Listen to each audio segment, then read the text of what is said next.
عليكم ورحمة الله وبركاته. الحمد لله وحده والصلاة والسلام على من لا نبي بعده.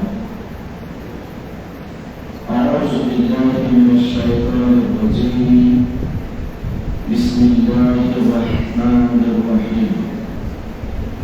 ما سلككم في سقر قالوا لم نكن من المصلين إلى آخر الآيات. عن جابر رضي الله تعالى عنه قال قال رسول الله صلى الله عليه وسلم من مات يشرك بالله شيئا دخل النار ومن مات لا يشرك بالله شيئا دخل الجنة. رواه مسلم. عن عائشة رضي الله تعالى عنها قالت قال النبي صلى الله عليه وسلم ركعة الفجر خير من الدنيا وما فيها. رواه مسلم.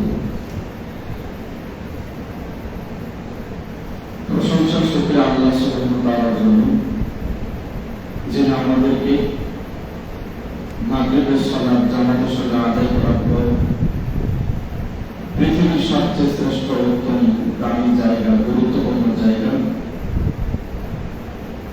মসজিদ আসার এবং বসার যিনি সুযোগ করে দিলেন, সেই জন্য আল্লাহ সুবহানাহু ওয়া তাআলার শুকরিয়া অন্তঃস্থল থেকে প্রশংসা একমাত্র শুধুমাত্র তার জন্য। আমরা অন্তঃস্থল থেকে একটু জোরে শুকরিয়া করি, শুকরিয়া আদায় করি। আলহামদুলিল্লাহ। সংক্ষিপ্ত আকারে দরুদ প্রেরণ করি, সংক্ষিপ্ত দরুদ আমরা আদায় করি আমাদের প্রিয় নবী, নবীকুলের সম্রাট, নবীকুলের শিরোমণি, যার আদর্শ, যার সুন্নাহ বাস্তবায়ন করার জন্য পৃথিবীতে আসা, যার আদর্শ সুন্নাহ বাস্তবায়ন করতে পারলে উভয়কালে সফল, যাকে আল্লাহ সুবহানাহু ওয়া তাআলা সর্বপ্রথম জান্নাতের দরজা উদ্বোধন করবেন, বিচারের মাঠে যাকে একমাত্র সুপারিশ শাফাআত করার দায়িত্ব দিবেন, সেই প্রিয় নবী, তার প্রতি সংক্ষিপ্ত আকারে আমরা দরুদ আদায় করি। সর্বোপরি আল্লাহুম্মা সাল্লি আলাইহি আল্লাহুম্মা বারিক আলাইহি। সম্মানিত উপস্থিতি, আজকের এই মাসিক তালিমি বৈঠকের গুরুত্বপূর্ণ সংক্ষিপ্ত আলোচনার বিষয় সালাত পরিত্যাগকারীর বিধান, ইহকালীন এবং পরকালীন।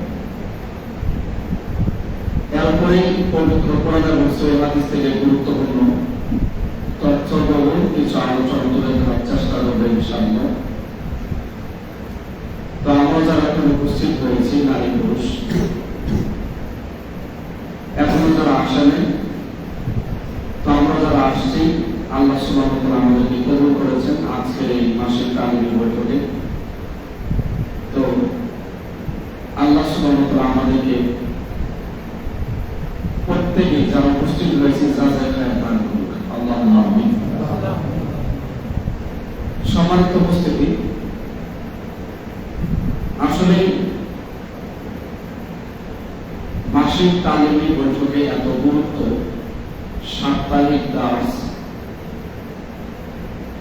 রাসূলুল্লাহ সাল্লাল্লাহু আলাইহি ওয়াসাল্লামের সহিহ বুখারীর একটা গুরুত্বপূর্ণ হাদিস।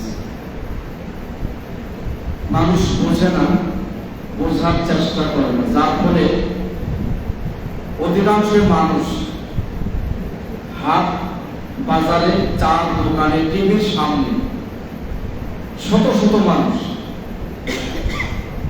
কারণ প্রত্যেকটা চার দোকান কিসের চা খাওয়া, শুধু নেতা নেত্রী, এমপি মন্ত্রীদের গীবত আর সিনেমা দেখা, ঠিক না? এই জন্য এই তালিমে যারা আসছেন তাদের মান, তাদের মর্যাদা, ইজ্জত যে কত, এটা যারা চার দোকানে বসে আছে তারা বুঝবে না। বুঝতে পারছেন? তো সহিহ বুখারী আল্লাহ নবী সাল্লাল্লাহু আলাইহি ওয়াসাল্লামের এই একটা হাদিস, আমি কয়েকটা হাদিস তুলে ধরি। তো তিনি বলেন, গুদওয়াতু ফি সাবিলিল্লাহ ওয়া রাহাতুন খায়রুম মিনাদ দুনিয়া ওয়া মা ফিহা। আল্লাহ নবী বলেন, যদি কোনো আদম সন্তান হোক, নারী হোক, পুরুষ, তো তো আদম সন্তান যদি কিছু সময় রবের জন্য, আল্লাহর সন্তুষ্টির জন্য ব্যয় করে, কার জন্য? আল্লাহর সন্তুষ্টির জন্য। এই যে আমরা মাগরিব থেকে একটা দীর্ঘক্ষণ সময়, 1-1.5 ঘন্টা যাই হোক, এই যে একটা সময় আমরা ব্যয় করছি, শুধু কার জন্য বলেন? সবাই একসাথে বলেন, কার জন্য? নাকি অন্য কোনো উদ্দেশ্য আছে? আল্লাহ সন্তুষ্টির জন্য আজকে আমরা এখানে আসছি, ঠিক তো? তো আল্লাহর নবী বলছেন যে কোন আদম সন্তান যদি সকাল সন্ধ্যায় কিছু সময় যদি আল্লাহর জন্য ব্যয় করে, খায়রুম মিনাদ দুনিয়া ওয়া মা ফিহা, এই পৃথিবী এবং পৃথিবীর ভিতরে যা কিছু আছে সারা পৃথিবী বিক্রি করে যত সম্পদ হবে, তার চেয়ে আল্লাহ রাস্তায় 5 মিনিট 1 ঘন্টার সময় ব্যয় করলে তার চেয়ে বেশি দাম হবে। হাদিস তো সহিহ বুখারী। তাহলে যারা বুঝে নাই তারা বুঝার চেষ্টাও করে নাই। তো আমরা যারা আসছি নারী পুরুষ, আলহামদুলিল্লাহ, অন্তত এই আমলে আজকের এই ফজিলতটা আমরা পাবো ইনশাআল্লাহ। কি বলেন? তাহলে আমরা যেহেতু একটা দীর্ঘ সময় আজকে ব্যয় করবো শুধু আল্লাহর জন্য, ঠিক না? শুধু আল্লাহকে খুশি করার জন্য এই তালিমে, মাসিক তালিমি বৈঠকে আসছি, তাহলে সারা পৃথিবী সবকিছুর চাইতে আল্লাহর কাছে শ্রেষ্ঠ, উত্তম, দামি এই 1 ঘন্টার সময়। সুবহানাল্লাহ বলেন। সারা পৃথিবী বিক্রি করে 1 ঘন্টার সময়ের দাম দিতে পারবে না। এটা প্রথম হাদিস। রাসূলুল্লাহ সাল্লাল্লাহু আলাইহি সাল্লাম তাবারানী আওসাত মুজামিল কাবিরের 1556 বিখ্যাত এই গুরুত্বপূর্ণ একটা হাদিস। রাসূলুল্লাহ সাল্লাল্লাহু আলাইহি সাল্লাম এখানে আরো এত সুন্দর করে বলছেন যে যেখানে আল্লাহ এবং আল্লাহ রাসূলের কথা হয়, যেখানে কোরআন এবং হাদিস থেকে আলোচনা হয়, আল্লাহ জিকির হয়, আল্লাহকে যেই জায়গায় বসে লোকজন স্মরণ করে, এরকম জালসায়, মাহফিলে, বৈঠকে, এরকম তালিমি বৈঠকে যারা বসবে 4টা শর্ত পূরণ করে। কয়টা বলেন? কয়টা? 4টা শর্ত পূরণ করে। এক, এখানে যারা আসবে স্রেফ আল্লাহকে খুশি করার জন্য আসবে, নাকি কোনো সন্দেহ আছে? তাহলে আমরা যারা আসছি স্রেফ কার জন্য আসছি? আল্লাহর জন্য। 1। 2, এখানে আসার পর বসে মনোযোগ দিয়ে আলোচনা শুনতে হবে, দাঁড়িয়ে থাকা যাবে না, হট্টগোল করা যাবে না, মনোযোগ দিয়ে বসে আলোচনা শুনতে হবে। 2, 3, আলোচনা শুনে মানার চেষ্টা করতে হবে, মানার নিয়তে আপনাকে আলোচনা শুনতে হবে, ঠিক না? 4, আল্লাহর নবী বলছেন যে আলোচনার শেষে আমি একটা বৈঠক ভাঙ্গার দোয়া বলবো, এই বৈঠক ভাঙ্গার দোয়া বলা যখনই শেষ হবে, আল্লাহর নবী বলছেন রব বলবে যে বৈঠক ভাঙ্গার দোয়া শেষ, এখন তোমরা দাঁড়িয়ে যাও, যার যার বাড়িতে চলে যাও, যার যার ঘরে প্রবেশ করো। আমি আল্লাহ সুবহানাহু ওয়া তাআলা যার যার ঘরে প্রবেশ করার আগেই তার অতীত জীবনের সমস্ত গুনাহ মাফ করে দিলাম। তো এর 4 ফজিলত কি হইতে পারে? ঘরে প্রবেশ করার আগে আল্লাহ আপনার সমস্ত গুনাহ মাফ করে দিবেন, যদি আমরা এই 4টা শর্ত পূরণ করে আজকের এই তালিমি বৈঠকে মূল্যায়ন করি। রাজি আছি তো ইনশাআল্লাহ? আল্লাহ আমাদের সকলকে কবুল করুক, আমিন। 3 নম্বর একটা হাদিস, এটা আদাবুল মুফরাদ 596 নম্বর হাদিস। রাসূলুল্লাহ সাল্লাল্লাহু আলাইহি সাল্লাম বলছেন, বিচারের মাঠে যদি কোনো আদম সন্তান হোক, নারী হোক পুরুষ, একটা আমলে সালে, একটা নেক আমল, একটা আমলে সালে যদি সেদিন কারো কবুল হয়, মাত্র কয়টা? দেখেন আদাবুল মুফরাদ খুলে দেখবেন 596, শেষ একটা বাক্য আল্লাহ নবী এখানে বলছেন যে বিচারের মাঠে যদি কোনো আদম সন্তানের একটা আমলে সালে, একটা সৎ আমল, একটা নেকির কাজ, একটা সওয়াব যদি বিচারের মাঠে আল্লাহর দরবারে সেদিন টিকে যায়, কবুল হয়, রব বলছেন, আপনার আমার প্রতিপালক বলছেন, এই একটা নেক আমলের ওসিলায়, একটা আমলে সালের কারণে আমি আল্লাহ তাকে মাফ করে জান্নাতে প্রবেশ করাবো। মাত্র একটা আমল। তাহলে আমরা এখানে 1-1.5 ঘন্টা সময় দিচ্ছি, বলেন তো, একটা না একটা হলো নেকি হবে না? জোরে বলেন। এখন অন্তত আপাতত আমরা পৃথিবীর যাবতীয় গীবত থেকে, চুগলখড়ি থেকে, গান বাজনা থেকে, টিভি সিনেমা থেকে, মন্দ অশ্লীলতা বেহাইপনা থেকে অন্তত এখন আপাতত আমরা বিরত, ঠিক না? এখন আমরা অন্তত আমরা বিরত আছি। এখন আমাদের গুনাহ হচ্ছে না, বরঞ্চ কি হচ্ছে? নেকি হচ্ছে। রাসূল সাল্লাল্লাহু আলাইহি সাল্লাম বলছেন, আরে মসজিদে প্রবেশ করলেই, ওযু থাকলেই কি আর না থাকলেই কি, ও মসজিদে যতক্ষণ পর্যন্ত অবস্থান করবে বের হওয়ার আগ পর্যন্ত তার আমলনামায় ফেরেশতারা সওয়াব লিখতেই থাকে। তাহলে এই জায়গায় বসলে লাভ না লোকসান? অনেক লাভ না? অনেক লাভ। এই জন্য যারা তালিমে, যারা জালসায়, জিকিরে আল্লাহ এবং আল্লাহ রাসূলের যেখানে কথা হয় এই জায়গায় বসার চেষ্টা করবেন এবং মূল্যায়ন করার চেষ্টা করবেন। আল্লাহ আমাদের তৌফিক দান করুন, জোরে বলো আমিন। সম্মানিত উপস্থিতি, যে বিষয়টা আমি বলতে চাচ্ছি সেটা হচ্ছে ইসলামিক ফাউন্ডেশনের একটা রিপোর্ট, একটা জরিপ। সেই জরিপটা হচ্ছে দারুল ইহসান বিশ্ববিদ্যালয়ের একজন প্রফেসর, তিনি ইসলামিক ফাউন্ডেশনে এই রিপোর্টটা পেশ করছেন। এটা আকরামুজ্জামান স্যারের সালাত পরিত্যাগকারীর বইয়ে এই ভূমিকাটাতে এই কথাটা দেওয়া আছে। সেটা হচ্ছে কি, আজকে সারা বাংলাদেশে মুসলমানের সংখ্যা বেশি না কম? বলেন বেশি না কম? অনেক বেশি না? তো এই পরিসংখ্যান বলছে যে মুসলমান 100% মুসলমানের ভিতরে 98% মানুষ বেনামাজি। কথা বলছেন? 98 বলেন, 98% মানুষ কি বেনামাজি, মাত্র 2% মানুষ নামাজ পড়ে। যার ফলে আজকে সারা বাংলাদেশে এমনও মসজিদ যে ফজরের সময় কোনো মুসল্লি নাই, ইমাম মুয়াজ্জিন একাই আযান দিয়ে নামাজ পড়ে, ঠিক কিনা বলেন? কথা বলেন। একটা দুইটা নয়, শত শত মসজিদ যেখানে ফজরের সালাতে কোনো মুসল্লি নাই, ইমাম একাই আযান দিয়ে সালাত পড়ে, হয়তো বা 1 থেকে 2 জন 3 জন থাকে, এমন অনেক মসজিদ, ঠিক কিনা বলেন? তাহলে 98% যেই দেশে বেনামাজি মানুষ, তাহলে অথচ আমরা নিজেকে মুসলিম দাবি করে বসে আছি। অথচ আল্লাহ সুবহানাহু ওয়া তাআলা নারী পুরুষ এই পৃথিবীতে সূরা জারিয়াতের 56 নম্বর আয়াতে আল্লাহ সুবহানাহু ওয়া তাআলা বলছেন, ওয়ামা খালাকতুল জিন্না ওয়াল ইনসা ইল্লা লিয়াবুদুন, আমি পৃথিবীতে মাত্র 2টা জাতি পাঠিয়েছি। কয়টা জাতি? 2টা জাতি। একটা হচ্ছে মানুষ জাতি আর একটা হচ্ছে জিন জাতি। তো আল্লাহ বলছেন এই জিন জাতি আর মানুষ জাতি, এই 2টা জাতি পাঠানোর পিছনে আমি রব, আমার মাত্র একটা উদ্দেশ্য। কয়টা? তাহলে আল্লাহর উদ্দেশ্য মাত্র কয়টা?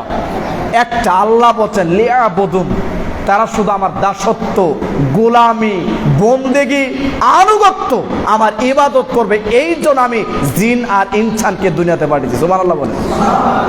তাহলে বোঝা গেল এই আয়াত খুলে দেখবেন অন্য কোন আল্লাহর উদ্দেশ্য নাই, আছে কি? তাহলে জিন ইনসানের কাজ হচ্ছে কার ইবাদত করা? জিন ইনসানের কাজ হচ্ছে কার গোলামি করা? জিন ইনসানের কাজ হচ্ছে কার দাসত্ব করা? এছাড়া পৃথিবী তার দ্বিতীয় কারো কোনো সুযোগ নাই।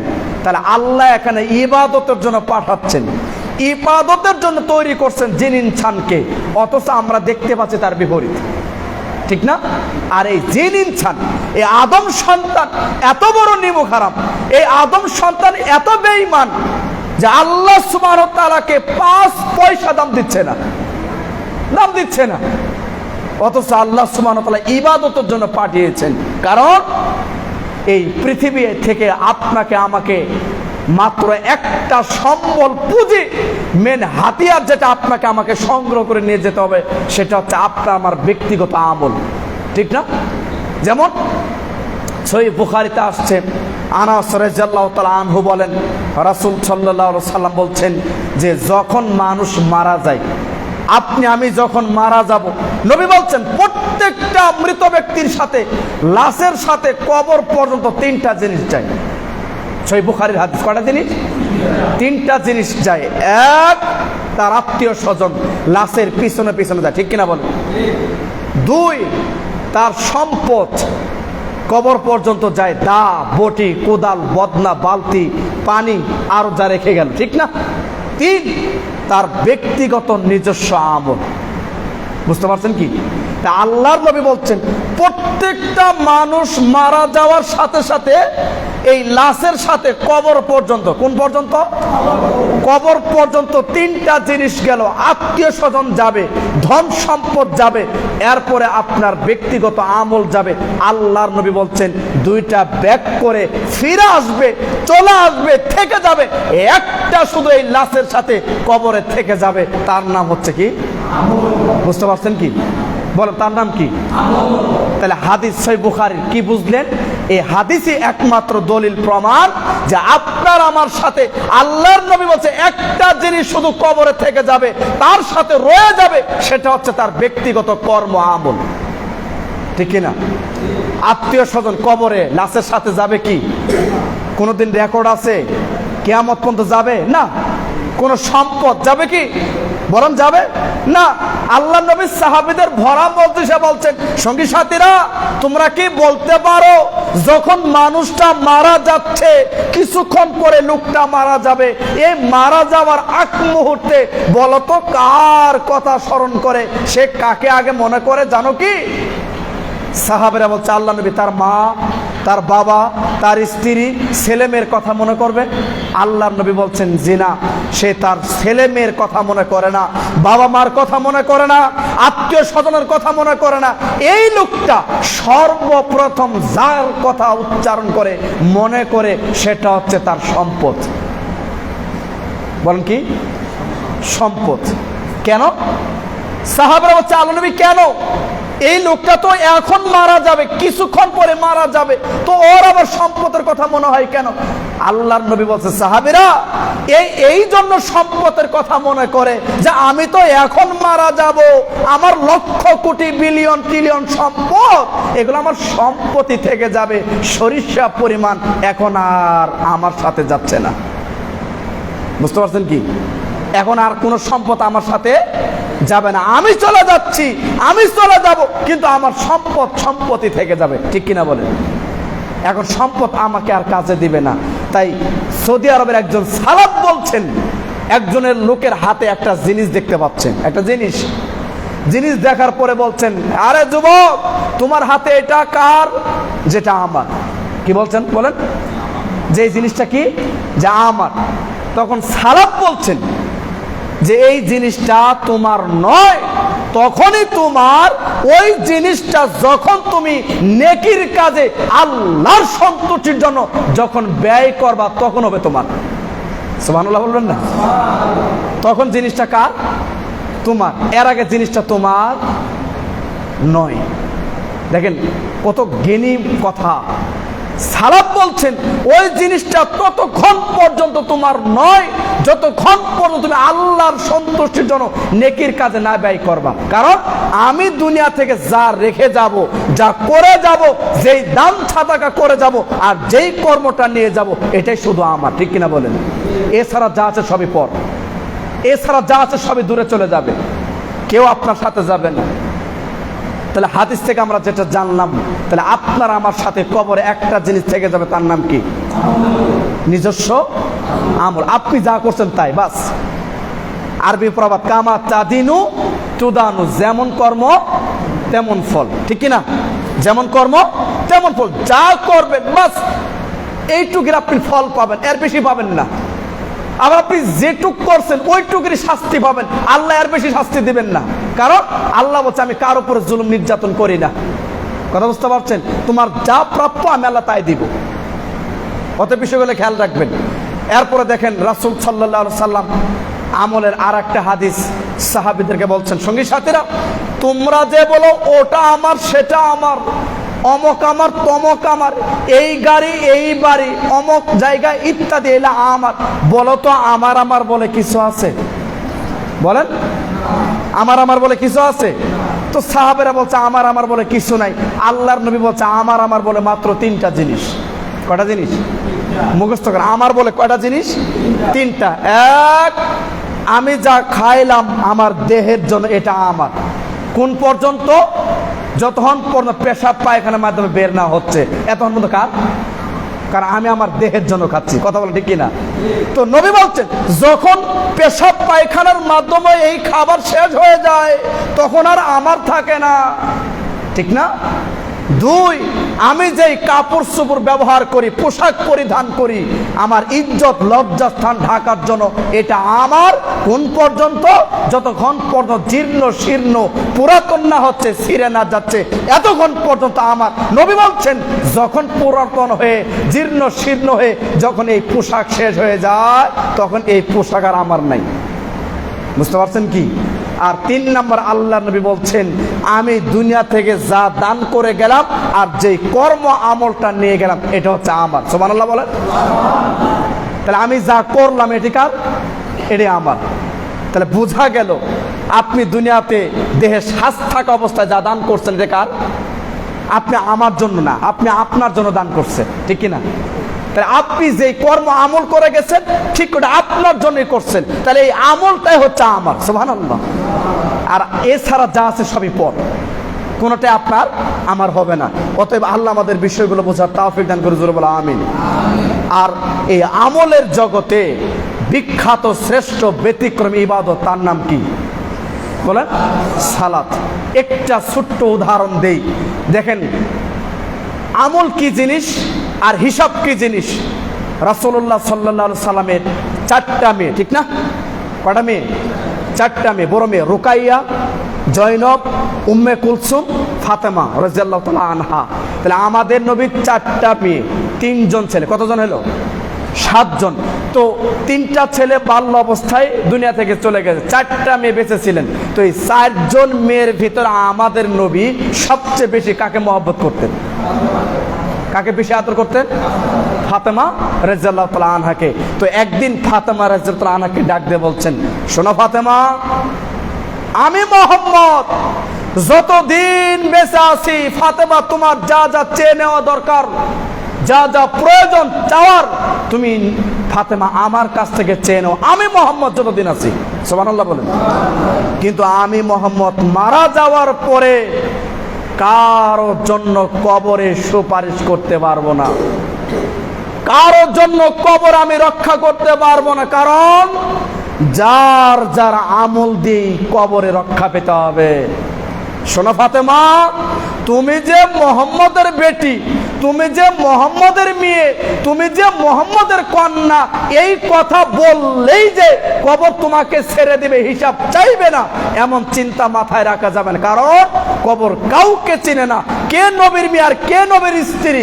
কবর একটা জিনিসই চিনে, কবর বলছে যার আমল ভালো, আমার ব্যবহার তার সাথে ভালো।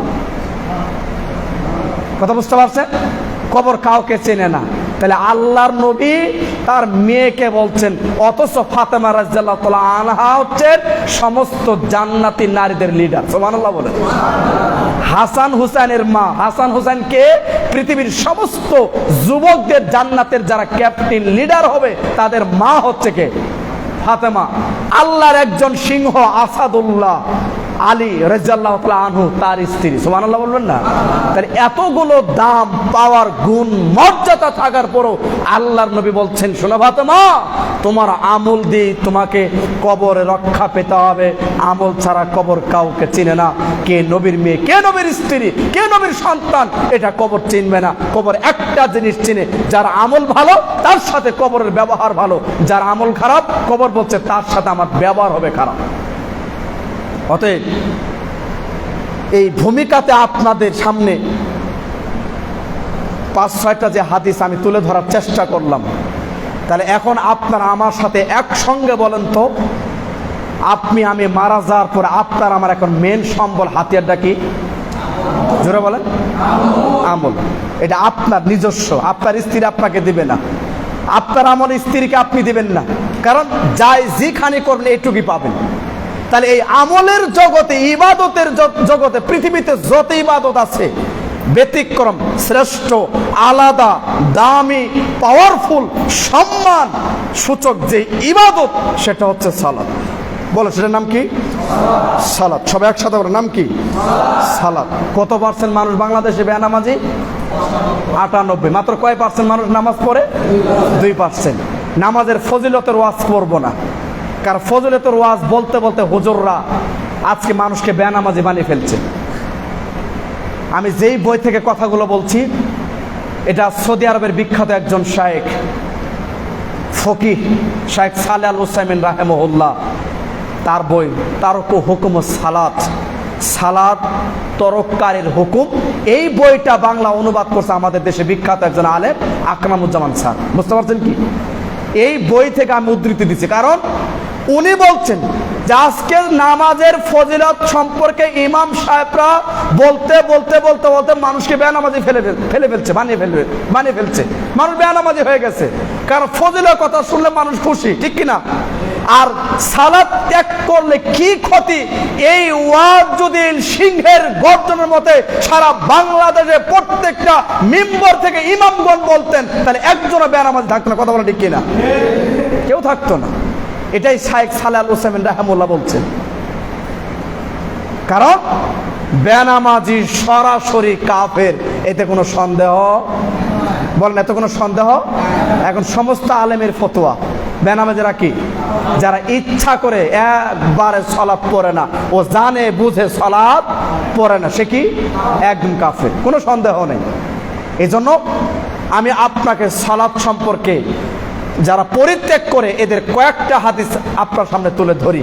কারণ সালাত এত শ্রেষ্ঠ ব্যতিক্রম দামি ইবাদত, যেখানে আমাদের নবী যেদিন মারা যাবে, মৃত্যুর আগ মুহূর্তে তার মুখ দিয়ে সর্বশেষ যে বাক্য সেটা তিনি উচ্চারণ করে গেছে, আসসালাত আসসালাত। লোকেরা তোমরা কোনোদিন সালাত ছেড়ে দিও না। সুবহানাল্লাহ বলবেন না? তাহলে মারা যাওয়ার শেষ প্রাককালে তিনি এই কথাটা বলে গেছেন, সেটা কি? সালাত, এবং নারী জাতির সম্পর্কে এবং দাস দাসীদের ব্যাপারে সবসময় সতর্ক থাকবে। তাহলে বোঝা যাচ্ছে সালাতের দাম বেশি না কম? বেশি না? যেমন আপনার সামনে একটা হাদিস তুলে ধরি। রাসূলুল্লাহ সাল্লাল্লাহু আলাইহি সাল্লামের বিখ্যাত সাহাবী আব্দুল্লাহ ইবনে আমর ইবনে আস রাদিয়াল্লাহু তাআলা আনহু থেকে বর্ণিত মুসনাদ আহমদ গ্রন্থের 6576 নম্বর এই গুরুত্বপূর্ণ হাদিস। দেখেন যারা সালাত পড়ে না তারা কেমন। রাসূলুল্লাহ সাল্লাল্লাহু আলাইহি সাল্লাম এই হাদিস বলছেন, যে ব্যক্তি সালাতের হেফাজত করলো, যে ব্যক্তি 5 ওয়াক্ত সালাতের হেফাজত করবে, ওই ব্যক্তির জন্য সালাতটা বিচার মাঠে 3টা রূপ ধারণ করবে। সুবহানাল্লাহ। কয়টা রূপ? 3টা রূপ ধারণ করবে। এক, সালাতুন নূর, সালাতু বুরহান, সালাতুন নাজা। এক, সালাতটা হবে বুরহান, জান্নাতে যাওয়ার বুরহান, একমাত্র দলিল। সুবহানাল্লাহ। 2, সালাতুন নূর, নামাজটা তার জন্য হবে জান্নাতের আলো, পুল সিরাতের রাস্তায় হবে আলো। 3, সালাতুন নাজা, একমাত্র সেদিন মুক্তির উপায়। সুবহানাল্লাহ বলেন। তাহলে সালাত ইবাদত একটা রূপ ধারণ করবে 3টা। কথা বুঝতে পারছেন কি? তাহলে আল্লাহ নবী বলছেন, যে ব্যক্তি সালাতের হেফাজত করলো, এই সালাতটা বিচার মাঠে কি হবে? 3টা রূপ ধারণ করবে। এক, সালাতটা হবে নূর, আলো, পুল সিরাতের রাস্তা জাহান্নামের উপর দিয়ে, ঠিক তো? জাহান্নামের উপর দিয়ে পুল সিরাত, নিচে আগুন। কথা বুঝতে পারছেন? এটা পার হয়ে জান্নাতে যেতে হবে। এই পুল সিরাতে কোনো আলোর ব্যবস্থা নেই। আছে কি? আছে? চুলের চাইতো চিকন, তরবারি অপেক্ষা ধারালো, এই রাস্তায় কোনো আলো নাই। কিন্তু 5 ওয়াক্ত সালাত ঠিক থাকার কারণে আল্লাহ আপনার সামনে লাইট, আলোর ব্যবস্থা করে দিবেন। কথা বুঝতে পারছেন? এরপর হচ্ছে বুরহান, মানে দলিল। ওই জমিন আমার, এই বাড়িটা আমার, ওই গাড়ি আমার, প্রমাণ। এই যে 62, 82 সিএস পর্সা, এই যে দলিল, এই যে কাগজপাতি, এই জন্য জিনিসটা আমার, ঠিক কিনা বলেন? মনে করো জমিনটা আমার, প্রমাণ লাগবে না? প্রমাণ কি? এই যে কাগজ 82 সিএস 62 সবই আছে, তার মানে জমিনটা আপনার। কিন্তু যার জমিনের কাগজ নাই, কিয়ামত পর্যন্ত সে যে জমি দাবি করে কাম হবে? কাজ হবে? জোরা বলেন? কোনো কাজ হবে না। তাহলে সালাত এটা হচ্ছে বুরহান, জান্নাতে যাওয়ার একমাত্র দলিল। সুবহানাল্লাহ বলেন। এরপরে 3 নম্বর হচ্ছে নাজা, মানে এই সালাতটা সেদিন একমাত্র মুক্তির কারণ হবে। আল্লাহ আমাদেরকে কবুল করে বলে আমিন। এরপর আল্লাহ হচ্ছে ওয়ামাল্লাম ইয়াহফিজ আলাইহা, যে ব্যক্তির সালাতের হেফাজত করলো না, যে ব্যক্তি সালাত আদায় করলো না, তার জন্য সালাতটা দলিল বুরহান হবে না, নূর আলো হবে না, নাজাত মুক্তির উপায় হবে না, বরং কি হবে? মাহাশর, করুন, ফেরাউন, হামান, উবাই ইবনে খালফ। আল্লাহ নবী বলছেন শেষ বাক্যে, বরং যারা সালাতের হেফাজত করে না, সালাত আদায় করে না, ওই সালাতটা বিচার মাঠে বিখ্যাত পৃথিবীর সবচেয়ে বড় বড় 4 জন কাফের, এরা কাফেরের সভাপতি, এরা হচ্ছে 4 জন কাফের লিডার, এদের উপর আর কোনো কাফের নাই। ফেরাউন, কারুন, হামান, উবাই ইবনে খালফ, এই 4 জন বিখ্যাত কাফের সাথে প্রত্যেকটা বেনামাজদের হাসর। জোরে বলেন না নাউজুবিল্লাহ। তো সালাফগণ বলছেন, আরে ওদের সাথে হাসর হওয়া মানে নিশ্চিত জান্নাত, ঠিক না? কি বলেন? নিশ্চিত অবধারিত জাহান্নাম, দেয়ার ইজ নো কনফিউশন, ঠিক কিনা বলেন? কোনো সন্দেহ আছে? কাফেরদের সাথে হাসর হওয়া মানে কি? নিশ্চিত জাহান্নাম, কোনো সন্দেহ নেই, কোনো সন্দেহ নেই। হাদিসটা মুস্তাদ আহমদ গ্রন্থে আসছে। কথা বুঝতে পারছেন? তাহলে যারা সালাতের হেফাজত করেন এই 4 জন কাফের সাথে থাকবে, তাহলে আপনার আমার বউ বেটি ছেলে মেয়ে আত্মীয় স্বজন তারা কাফের সাথে থাকুক আমরা চাই? বাবা মা থাকুক চাই? বলেন চাই আমরা? কেউ চায় না। তাহলে কি আদায় করতে হবে জোরে বলেন? সালাত। বুঝতে পারছেন? 1। 2 নম্বর হাদিস, এটা আসছে সিলসিলা সহিহার 1358। আল্লাহ নবী 2 জন সাহাবী, আনাস রাদিয়াল্লাহু তাআলা থেকে বর্ণিত, আবু হুরায়রা রাদিয়াল্লাহু তাআলা থেকে বর্ণিত হাদিস। দেখেন আল্লাহর নবী সাল্লাল্লাহু আলাইহি সাল্লাম একটা হাদিসে 3টা বাক্য বলছেন। 1, আউয়ালু মা ইউহাসাবুহু বিহিল আবদু ইয়াউমাল কিয়ামাতিস সালাহ। আল্লাহ নবী প্রথম বাক্যে বলছেন, বিচার মাঠে নারী পুরুষ, রাজা বাদশা, ধনী গরিব, কোনো ভেদাভেদ আছে? বলেন তো, বিচারের মাঠ কি আলাদা না এক সমান? বলেন। বাংলাদেশের আয়না ঘর, বুঝতে পারছেন কি? বাংলাদেশের আয়না ঘর, এই ঘরে কে ধনী আর কে গরিব পার্থক্য আছে কি? জোরে বলেন। কোনো পার্থক্য নাই। আজকে ডিবি হারানো আয়না ঘরে, ঠিক না? মনে করেন যারাই ধরা পড়ছে তারা কোথায়? আজকে আয়না ঘরে থাকতে হবে। তাহলে যারাই তৈরি করছে আজকে তাদেরকে আয়না ঘরে থাকতে হবে। তার মানে আয়না ঘর প্রমাণ করছে ধনী গরিব, রাজা বাদশার কোনো ভেদাভেদ। আজকে যিনি সারা বাংলাদেশের 1 নাম্বার ধনী, সালমান এফ রহমান, ঠিক না? সারা বাংলাদেশের যাকে 1 নাম্বার ধনী বলা হয়, সেই লোকটাও আজকে এত নিচু হয়ে গেছে যে বাংলাদেশের যত ভিক্ষুক ফকির আছে তাদের যত দাম ইজ্জত আছে তার চেয়ে ন্যূনতম 0 দাম এখন সালমান এফ রহমান নাই, ঠিক কিনা বলেন? এই লোকটার নাই। পচা ডিম দিয়ে তার মুখের মতন নিক্ষেপ করতেছে জনগণ। তার মানে সারা বাংলাদেশের 1 নাম্বার ধনী ছিল, আজকে সে 0, ঠিক কিনা বলেন? হিরো থেকে কি 0? ক্ষমতা কার হাতে? বলেন কার হাতে? কে করছেন? অপমান কে করেন? আল্লাহ করেন। সূরা ইমরান আয়াত নাম্বার 26-27 আল্লাহ বলছেন, আমি যাকে ইচ্ছা তাকে রাজত্ব দান করি, যার কাছ থেকে রাজত্ব ছিনিয়ে নেই। 1, আমি আল্লাহ যাকে ইচ্ছা তাকে সম্মান করি, যাকে ইচ্ছা তাকে অপমান করি, কারণ আমার হাতে সকল কল্যাণ। সুবহানাল্লাহ বলেন। তাহলে যাবতীয় কল্যাণ কার হাতে? আল্লাহর হাতে। তাহলে বোঝা গেল এখানে আপনার আমার কোনো ক্ষমতা কে করছেন? আল্লাহ করছেন। তাহলে বিচারের মাঠে কে রাজা আর কে বাদশা, পৃথিবীতে কে ফকির আর কে ধনী, এটা বিচারের মাঠে ভেদাভেদ নাই। আল্লাহর নবী বলছে, আউয়ালু, প্রথম, সর্বপ্রথম 1 নাম্বার যেই হিসাব দিয়ে আল্লাহ তার বিচারে কাজ শুরু করবেন, আপনার আমার হিসাবের খাতা স্টার্ট করবেন, আরম্ভ করবেন, সেই 1 নাম্বার হিসাবের নাম হচ্ছে সালাত। সুবহানাল্লাহ জোরে বলেন। বলেন তো 1 নাম্বার হিসাব কি?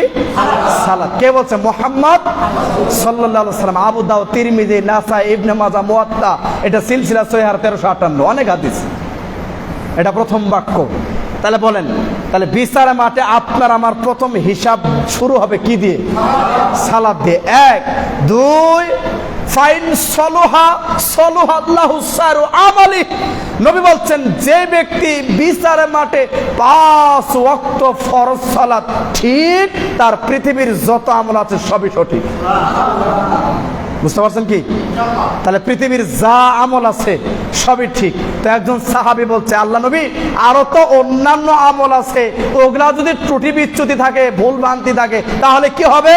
রাসূল সাল্লাল্লাহু আলাইহি সাল্লাম বলছে, ফরজ সালাত ঠিক থাকার কারণে আল্লাহ তার অন্যান্য ত্রুটি বিচ্যুতি ভুল ভ্রান্তি সব নামাজের খাতির মাফ করে দিবেন।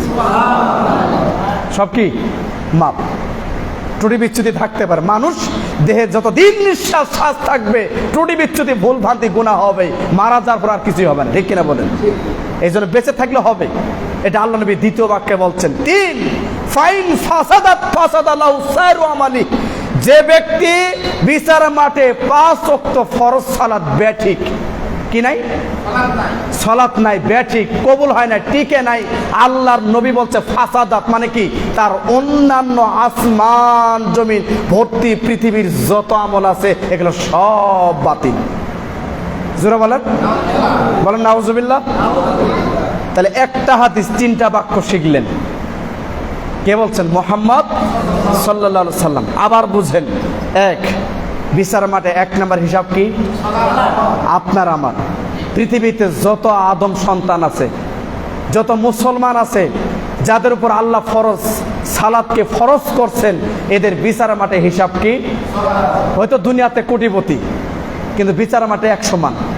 হইতে পারে দুনিয়াতে সে ভিক্ষুক, কিন্তু বিচার মাঠে 1 সমান, কোনো পার্থক্য নাই, কোনো ক্যাবিনেট নাই যা আলাদা থাকবে। জি না, সব এক, উলঙ্গ, কারো পরনে কাপড় থাকবে না, ঠিক কিনা? কারো পরনে কাপড় থাকবে?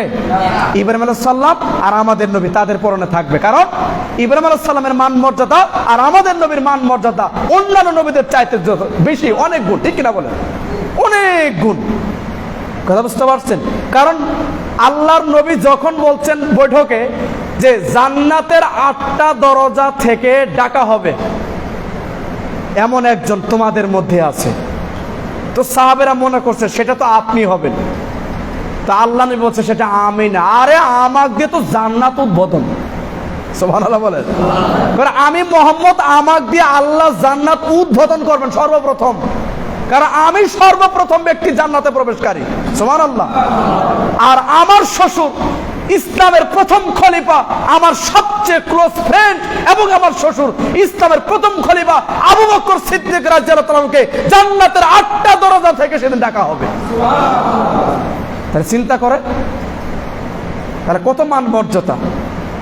এই জন্য আমাদের নবীকে দিয়ে আল্লাহ সুবহানাহু ওয়া তাআলা সর্বপ্রথম জান্নাতের দরজা চালু করবেন। এই জন্য আমি আপনাকে যেটা বোঝাতে চাচ্ছি যে বিচারের মাঠে 1 নাম্বার হিসাব সালাত, কোনো মাপ নাই। 2 যার সালাত ঠিক, তার পৃথিবীর সমস্ত আমলই ঠিক। 3 যার সালাত দুনিয়াতে ঠিক ছিল না। কথা বুঝেন, আমার সাথে কথা বলেন। যার সালাত দুনিয়াতে পরিবর্তন করতে পারে নাই, তার সালাত পরকালে কোনো উপকার দেবে? যার সালাত দুনিয়াতে দাড়ি রাখা শিখতে পারে নাই, সুদ ঘুষ ছাড়তে পারে নাই, অবৈধ হারাম ইনকাম ছাড়তে পারে নাই, ওই সালাত বিচারের মাঠে তার কোনো উপকার আসবে না। পরিষ্কার আল্লাহ বলছেন, যেহেতু নিশ্চয় সালাত মানুষকে যাবতীয় অশ্লীল, অন্যায়, ব্যভিচার, জেনা ইত্যাদি অবৈধ অশ্লীলতা, বেহায়াপনা থেকে সালাত মানুষকে বাধা দেয়। তাহলে বোঝা গেল সালাত কি দেয়। তাহলে যাকে বাধা দিচ্ছে না, বোঝা যাচ্ছে তার সালাত হচ্ছে কি না, ও তো বাধাই দিচ্ছে না। ও সালাতে পরে সুদও খায়, ঘুষও খায়, ঠিক না? ও সালাদও পরে, আবার জুয়াবাজিও করে, আবার নারীবাজিও করে। এই সালাত তাকে মূল্যায়ন বিচার মাঠেও করবে না, দুনিয়াতেও করবে না। তাহলে 3 নাম্বার যেটা বলছেন, যার সালাত বেঠিক, তার পৃথিবীর সমস্ত আমল কি বেঠিক। মনে করেন খালি সালাত মাইনাস করেন, খালি সালাতটা নাই, নামাজটা নাই, হজ, উসর, জাকাত, সিয়াম, ফিতরা, কুরবানি, নফল ইবাদত, নফল সালাত, অর্থাৎ না কম জোরে বলেন। খালি নামাজটাই পড়ে না, পৃথিবীর সব আমল করছে। 100 মসজিদ মাদ্রাসা করছে, 100 বার হজ করছে, বুঝলেন নাই? ওই যে নারায়ণগঞ্জের কি নাম, শামীম ওসমান, কতবার যে হজ করতো নিজেই জানে না। কথা বুঝতে পারছেন? আজকে সেই লোকটা, তার অবৈধ সম্পদের কোনো হিসাব, আর এই লোক কতবার যে হজ করছে এটা আমি আপনাকে বলাতে পারবো না। কতবার যে সে তাহাজ্জুদ পড়ছে হিসাব ছাড়া। কথা বুঝতে পারছেন?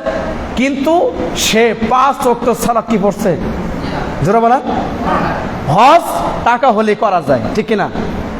আর সালাত আদায় করার জন্য আপনার ইমানের জোর লাগে, ঠিক কিনা বলেন? শুনুন, সৌদি আরবের একজন সালাত বলছেন, আরে ফজর নামাজ জামাতের সঙ্গে আদায় করাটাই হচ্ছে একজন মানুষের বড় জিহাদ। ঠিক বলেন? ফজর নামাজ জামাতের সঙ্গে যারা পড়ে এদের চাইতে বড় মুজাহিদ আর নাই। কয়জনে পড়তে পারে? কথা বুঝতে পারছেন? ফজরের সালাত, এটা ডক্টর সুলাইমান আর রুহাইলি হাফেজুল্লাহ তিনি বলছেন, ফজরের সালাত জামাতের সঙ্গে আদায় করা এর চেয়ে বড় জিহাদ আর নাই। চ্যালেঞ্জিং ব্যাপার। কয়জনে পড়তে পারে? কারণ আল্লাহ নবী ফজরের ব্যাপারে এত ফজিলত যা অন্য কোনো ওয়াক্তে বলেন। সুবহানাল্লাহ বলেন। সহিহ মুসলিমের হাদিস, আম্মা জান আয়েশা রাদিয়াল্লাহু তাআলা আনহা বলেন, রাকাতুল ফজরি খায়রুম মিনাদ দুনিয়া।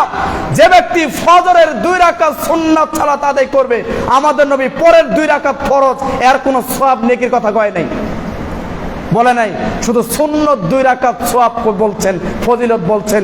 আম্মা জান আয়েশা রাদিয়াল্লাহু তাআলা আনহা থেকে বর্ণিত হাদিস সহিহ মুসলিমে আসছে, আল্লাহর নবী বলছেন, ফজরের 2 রাকাত সুন্নাত সালাত খায়রুম মিনাদ দুনিয়া, এই পৃথিবী ওয়ামা ফিহা, এবং পৃথিবীর মধ্যে যা কিছু আছে সব কিছু বিক্রি করে এক পাল্লায় রাখবেন, আর 2 রাকাত সুন্নাত এক পাল্লায় রাখবেন। নবী বলছেন ওই সম্পদের চাইতে এই 2 রাকাত সুন্নাতের সওয়াব সবচেয়ে ভারী। বুঝতে পারছেন কি? তাহলে ফজরে 2 রাকাত সুন্নাত সালাত সারা পৃথিবী বিক্রি করেও হবে না। সুবহানাল্লাহ বলেন।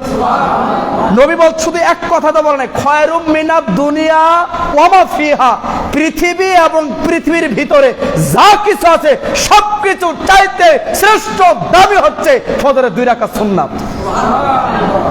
তো সাহাবেরা বুঝে নিছে যে সুন্নাত যদি 2 রাকাত এত ফজিলত হয়, তাহলে পরের 2 রাকাত ফরজ তার চেয়ে বেশি না কম? জোরে বলেন, বেশি না কম? অনেক বেশি না? 2 রাকাত সুন্নাত যদি সারা পৃথিবীর সবকিছুর চাইতে দামি হয়, তাহলে পরের 2 রাকাত ফরজ ওটা তো হিসাবের বাইরে। সুবহানাল্লাহ। সহিহ মুসলিমে আসছে হাদিস। এই জন্য ফজর কি জিনিস এটা মানুষ বোঝে নাই।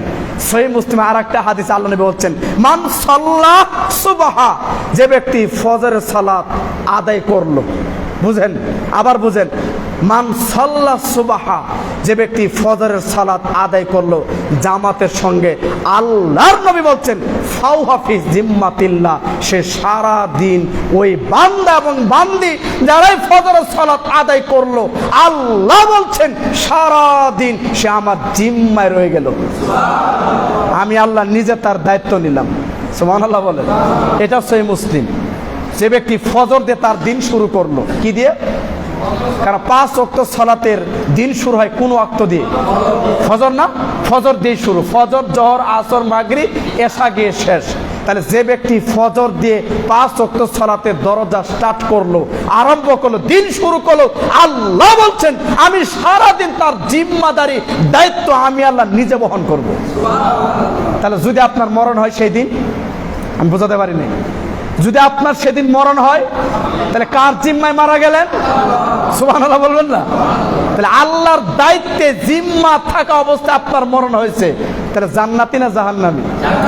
আল্লাহ আমাদের তৌফিক দান করুন, আল্লাহ আমাদের সবাইকে কবুল করুন, আল্লাহুম্মা আমিন।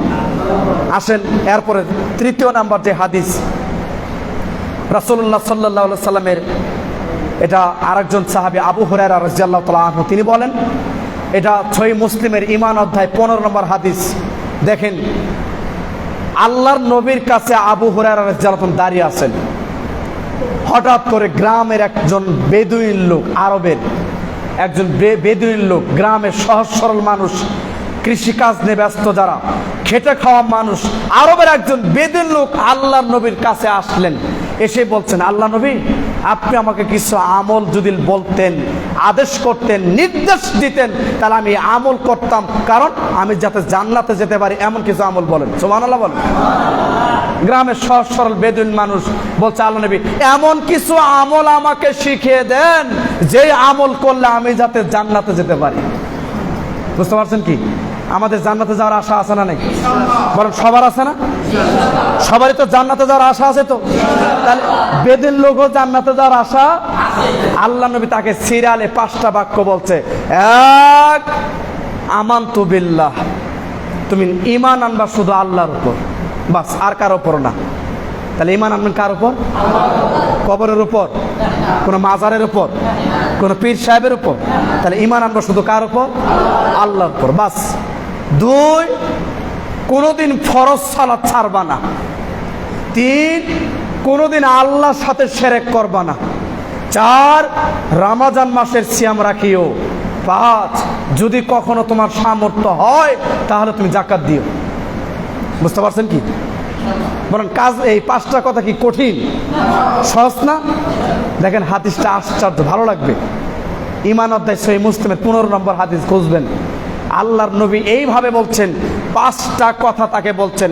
1, তুমি ঈমান আনবা শুধু আল্লাহ, তার মানে ইবাদত করবা শুধু কার? আল্লাহ ছাড়া আর কার ইবাদত করা? ওয়াকাদা রব্বুকা আল্লা তা'বুদু, খবরদার আল্লাহর ইবাদত ছাড়া পৃথিবীর কার ইবাদত করা? আজকে মানুষ মানুষের ইবাদত করে, নাউজুবিল্লাহ বলেন। মানুষ মানুষের গোলামি করে, মানুষ মানুষের দাসত্ব করে, মানুষে আরেকজনের পায়ে সিজদা দেয়, নাউজুবিল্লাহ বলেন। এ কি মানুষ? বলেন মানুষ কি? না। মানুষ মানুষের ইবাদত করবে কেন? আল্লাহ বলছে আমার ইবাদত ছাড়া পৃথিবীর কার ইবাদত করা? কার একমাত্র ইবাদত পাওয়ার যোগ্য কে? নাকি কোন আদম সন্তান? বলেন কোন মানুষ না।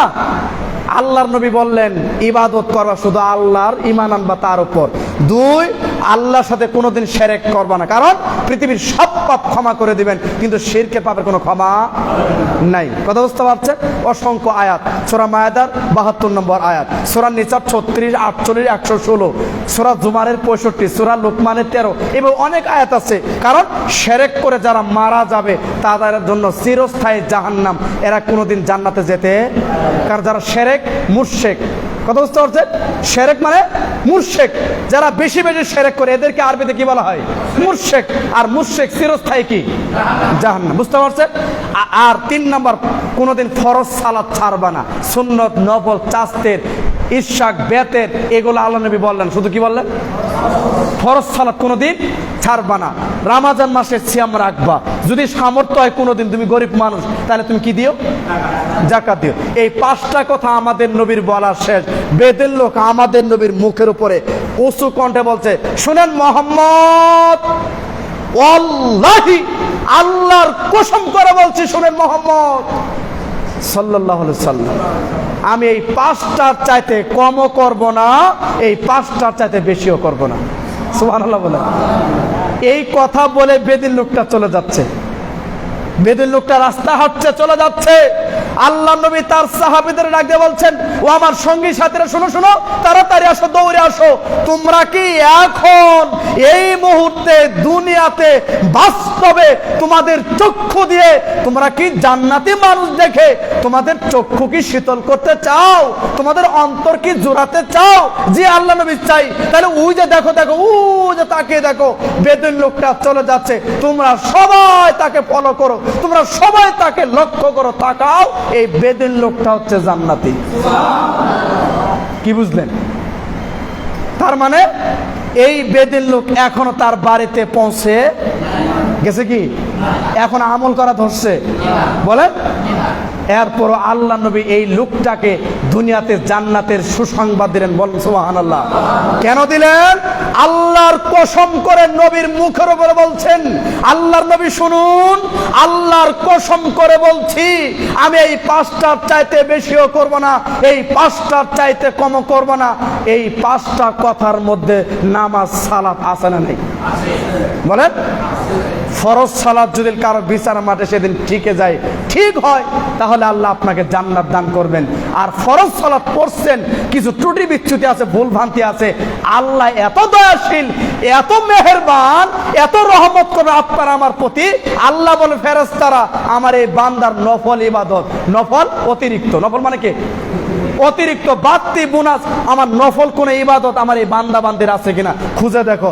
তখন খুঁজে খুঁজে দেখবে, দেখার পরে বলো যে ফেরেশতা বলে আল্লাহ হ্যাঁ তার কিছু নফল আছে। আচ্ছা ফেরেশতা এই ফরজ ইবাদতের সাথে এই নফল ইবাদত তালি দাও, জোড়া দাও, জমা দাও, আমি আমার বান্দাকে তারপর মাফ করে দিব,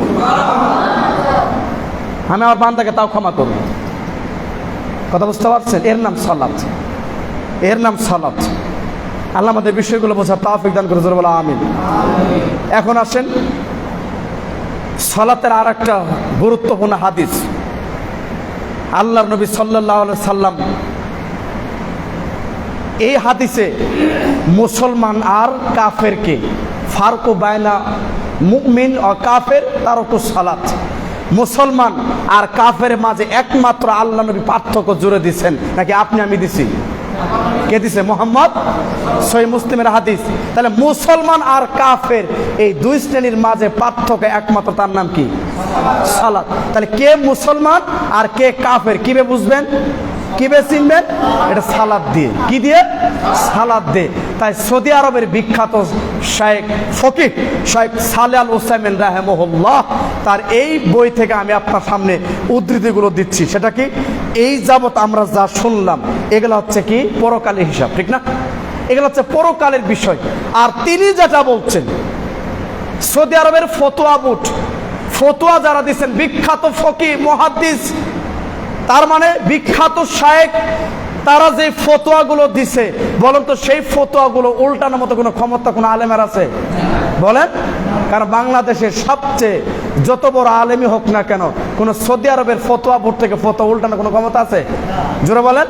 কারণ সৌদি আরবের সবচেয়ে শ্রেষ্ঠ ফতোয়া বোর্ড ফতোয়া লাজনা দায়েম আছে না? বলেন আছে কিনা? এই যে ফতোয়া বোর্ড থেকে বিখ্যাত সৌদি আরবের তিনজন ফকিহ, শায়েখ বিন বাস রাহিমাহুল্লাহ, যিনি অন্ধ ছিলেন, ঠিক না? অন্ধ, চোখে দেখতে পারে নাই, বুখারী মুসলিম সম্পূর্ণ মুখস্থ, সুবহানাল্লাহ বলে, অন্ধ মানুষ। শায়েখ বিন বাস রাহিমাহুল্লাহ, শায়েখ নাসিরউদ্দিন আলবানী রাহিমাহুল্লাহ, শায়েখ সালেহ আল উসাইমিন রাহিমাহুল্লাহ, এগুলো হচ্ছে সৌদি আরবের সবচেয়ে বড় গর্ব এবং রত্ন। এরা মণিমুক্ত, বিখ্যাত মনীষীরা। আল্লাহ এদের সবাইকে আল্লাহ জান্নাতুল ফেরদাউস দান করুন, জোরে বলেন আল্লাহুম্মা আমিন। তারা যে দিনের জন্য যে খিদমত করে গেছেন, আমি আপনাদের সামনে এতক্ষণ যেটুক কথা বললাম, সালাত পরিত্যাগকারী যে বিধান, এগুলো আমরা হাদিস থেকে শুনলাম। এখন কোরআনের আয়াতে চলি। কোরআন আসেন সূরা মুদাসসির 42-43। আল্লাহ অপরাধীদেরকে সেদিন জিজ্ঞেস করবেন, মা সালাকাকুম ফি সাকর। কারণ জান্নাতের 8টা দরজা, জাহান্নামের 7টা দরজা। জান্নাত একটি, দরজা 8টি, জাহান্নাম একটি, দরজা 7টি। এক এক পাপের আমলের কারণে এক একজন এক এক দরজাতে প্রবেশ করবে। বুঝতে পারছেন কি? নামাজের দরজা ডাকবে, আবার অন্য পাপের দরজা ডাকবে। তো জাহান্নামের 7টা দরজার ভিতরে একটা দরজার নাম হচ্ছে সাকর। বলার নাম কি? সূরা মুদাসসির 42-43 খুলে দেখবেন। তো আল্লাহ বলছেন, মা সালাকাকুম ফি সাকর, হে সাকার নামক অধিবাসীরা, হে সাকার নামক জাহান্নামবাসীরা, তোমরা কেন সাকারে আসছো? আরো তো জাহান্নাম আছে, লাজা আছে, হুতাম আছে, জাহির আছে, জাহিম আছে, সাইর আছে, তো সাকার নামক জাহান্নামে কেন? আরো তো জাহান্নাম আছে। তখন সমস্ত অপরাধী এক বাক্যে বলছে, কলু, সবাই বলছে, লাম নাকু মিনাল মুসাল্লিন, প্রতিপালক রব, আমরা যে দুনিয়াতে মুসল্লি ছিলাম না। কি ছিলাম না? মুসল্লি বুঝেন কি? সাল্লা, মুসল্লি, মুসাল্লা, যে জায়গায় দাঁড়িয়ে যিনি সালাত পড়েন, জায়গার নাম হচ্ছে মুসাল্লা। যিনি সালাত পড়েন তাকে কি বলে? মুসল্লি। বুঝতে পারছেন কি? তাহলে মুসাল্লায় দাঁড়িয়ে মুসল্লি সালাত পড়ে, এই জন্য তাকে বলা হয় মুসল্লি। কথা বুঝতে পারছেন? তাহলে আমরা সালাত আদায়কারী ছিলাম না, আমরা মুসল্লি ছিলাম না, আমরা নামাজি ব্যক্তি ছিলাম না। এই জন্য আজকে কোথায় আসছি? চাকর। তাহলে আল্লাহর দোষ না বান্দার দোষ? বলেন কার দোষ? আল্লাহ জিজ্ঞেস করছেন কেন আসছো, এখন তারাই উত্তর দিচ্ছে। বলেন তারা কি দিচ্ছে? তারাই জবাব দিচ্ছে যে আমরা দুনিয়াতে কি করি নাই, আরো আছে, এতিমকে খাদ্য দেনি, মিসকিনকে খাদ্য দেনি। কথা বুঝতে পারছেন? কিন্তু প্রথম কথাটা কি, আমরা নামাজি ছিলাম না। তাহলে কোরআনের এই আয়াত থেকে যেটা প্রমাণ হলো, তাহলে বেনামাজিদের থাকার জায়গা জাহান্নামের দরজার নাম কি? সবাই মুখস্থ করতে হবে ভাই। তাহলে বেনামাজি সারা ওয়ার্ল্ডে, সারা পৃথিবীর যত বেনামাজি, তাহলে তাদের থাকার জায়গা কোথায়? সাকার। বোঝা গেল কি? কারণ বিচারের মাঠে আল্লাহ যাকে বেশি অপমান করবেন, নবী বলছেন আসমানের নিচে জমিনের উপরে আল্লাহ দুই শ্রেণীর মানুষকে বেশি অপমান করবেন। আবার বুঝেন, আসমানের নিচে জমিনের উপরে দুইজন ব্যক্তিকে, দুই শ্রেণীর মানুষকে আল্লাহ যত অপমান অপদস্থ করবেন পৃথিবীর আর কাউকে করবেন না। এক, যিনি ছবি মূর্তি তৈরি করছেন, আর্টিস্ট, তাকে বাধ্য করা হবে সেদিন যে এই মূর্তির ভিতরে জীবন দাও। আজকে বাংলাদেশে মূর্তি আছে না নাই? ভাঙছে না? ১৫০০-এর উপরে মূর্তি ভাঙছে, আলহামদুলিল্লাহ বলেন। কয় হাজার? ১৫০০-এর উপরে মূর্তি ভাঙছে। আর এই ১৫০০ মূর্তি তৈরি করতে টাকা খরচ হয়েছে ৪০০ কোটি। কত কোটি? ৪০০ কোটি। এই ৪০০ কোটি টাকা খরচ করে ১৫০০ মূর্তি তৈরি করা হয়েছে।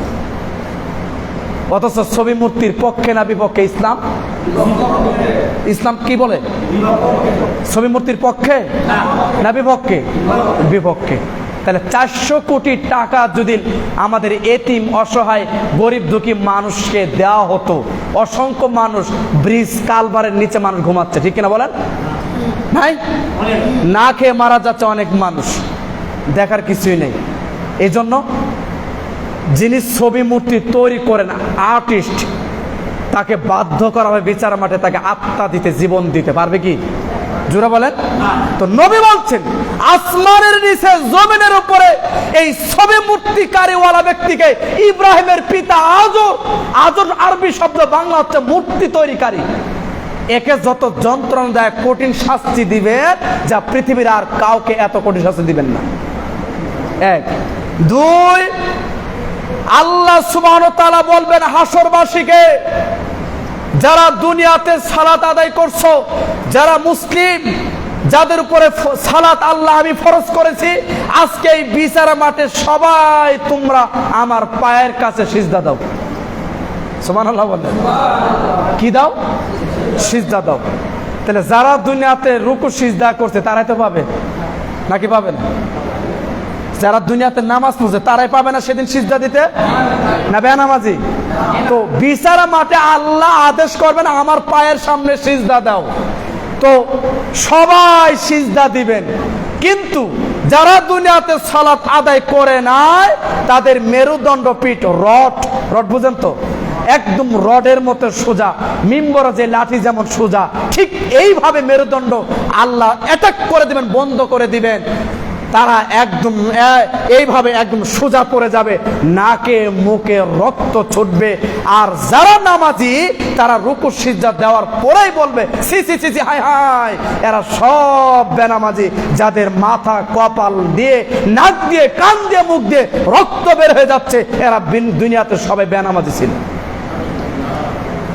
তাহলে পুরা হাসর মাঠ তো বুঝছেন, দু একজন বাদ আছে না? সবাই হাসর মাঠ সবাই থাকবে না, নাকি কেউ বাদ আছে?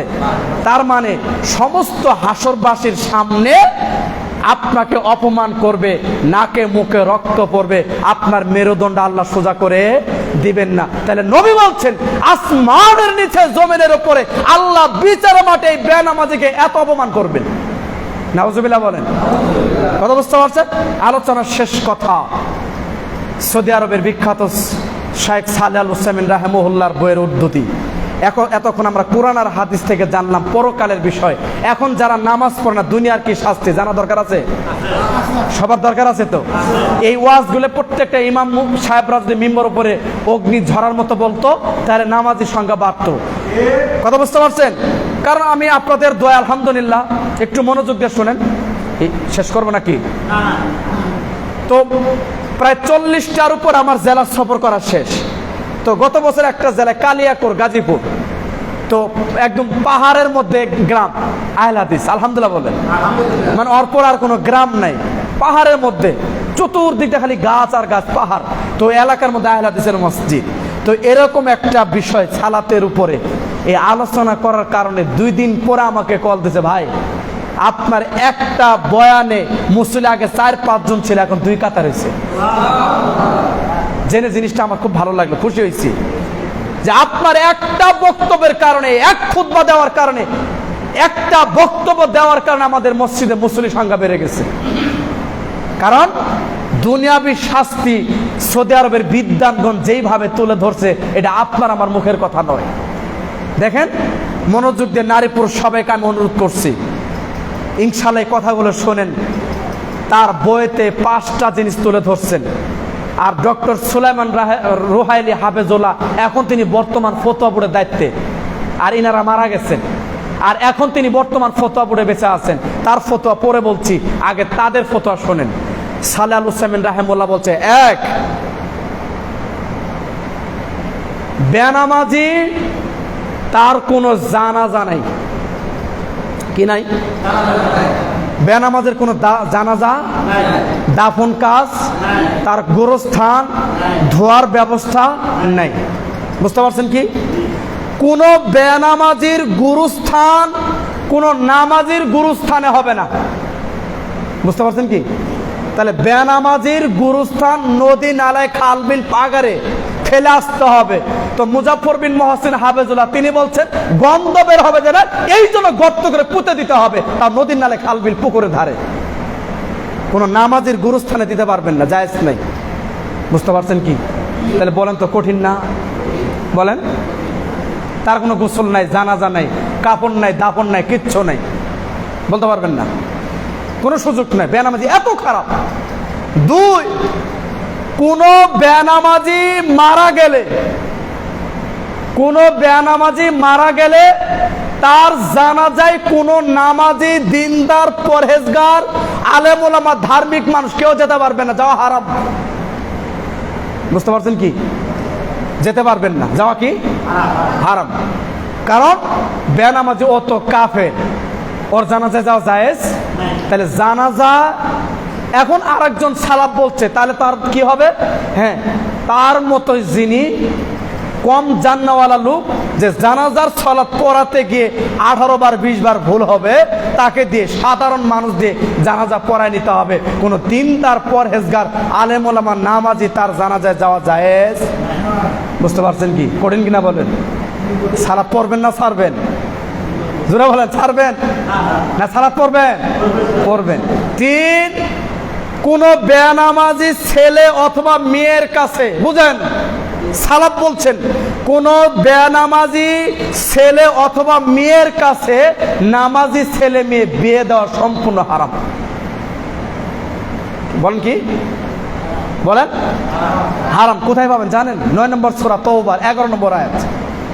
আল্লাহ বলছেন, ফাইন তাবু ও আকামুস সালাত ও আতাউজ যাকাত ফাইখওয়ানুকুম ফিদ্দীন, যারা তওবা করে, সালাত আদায় করে, যাকাত দেয়, রব বলছেন তারাই তোমাদের কেবল দিনী ভাই। সুবহানাল্লাহ বলেন। তাহলে যারা তওবা করে, যাকাত দেয়, নামাজ পড়ে, তারা আপনার আমার কি ভাই? বলেন বলেন। এই আপনারা নামাজ পড়ে, আমিও পড়ি, তাহলে আপনি আমি কি ভাই? দিনী ভাই। কারণ এই দিনী ভাইয়ের চাইতে পৃথিবীতে আর এত শক্ত দামি ভাই আর দ্বিতীয়বার নাই।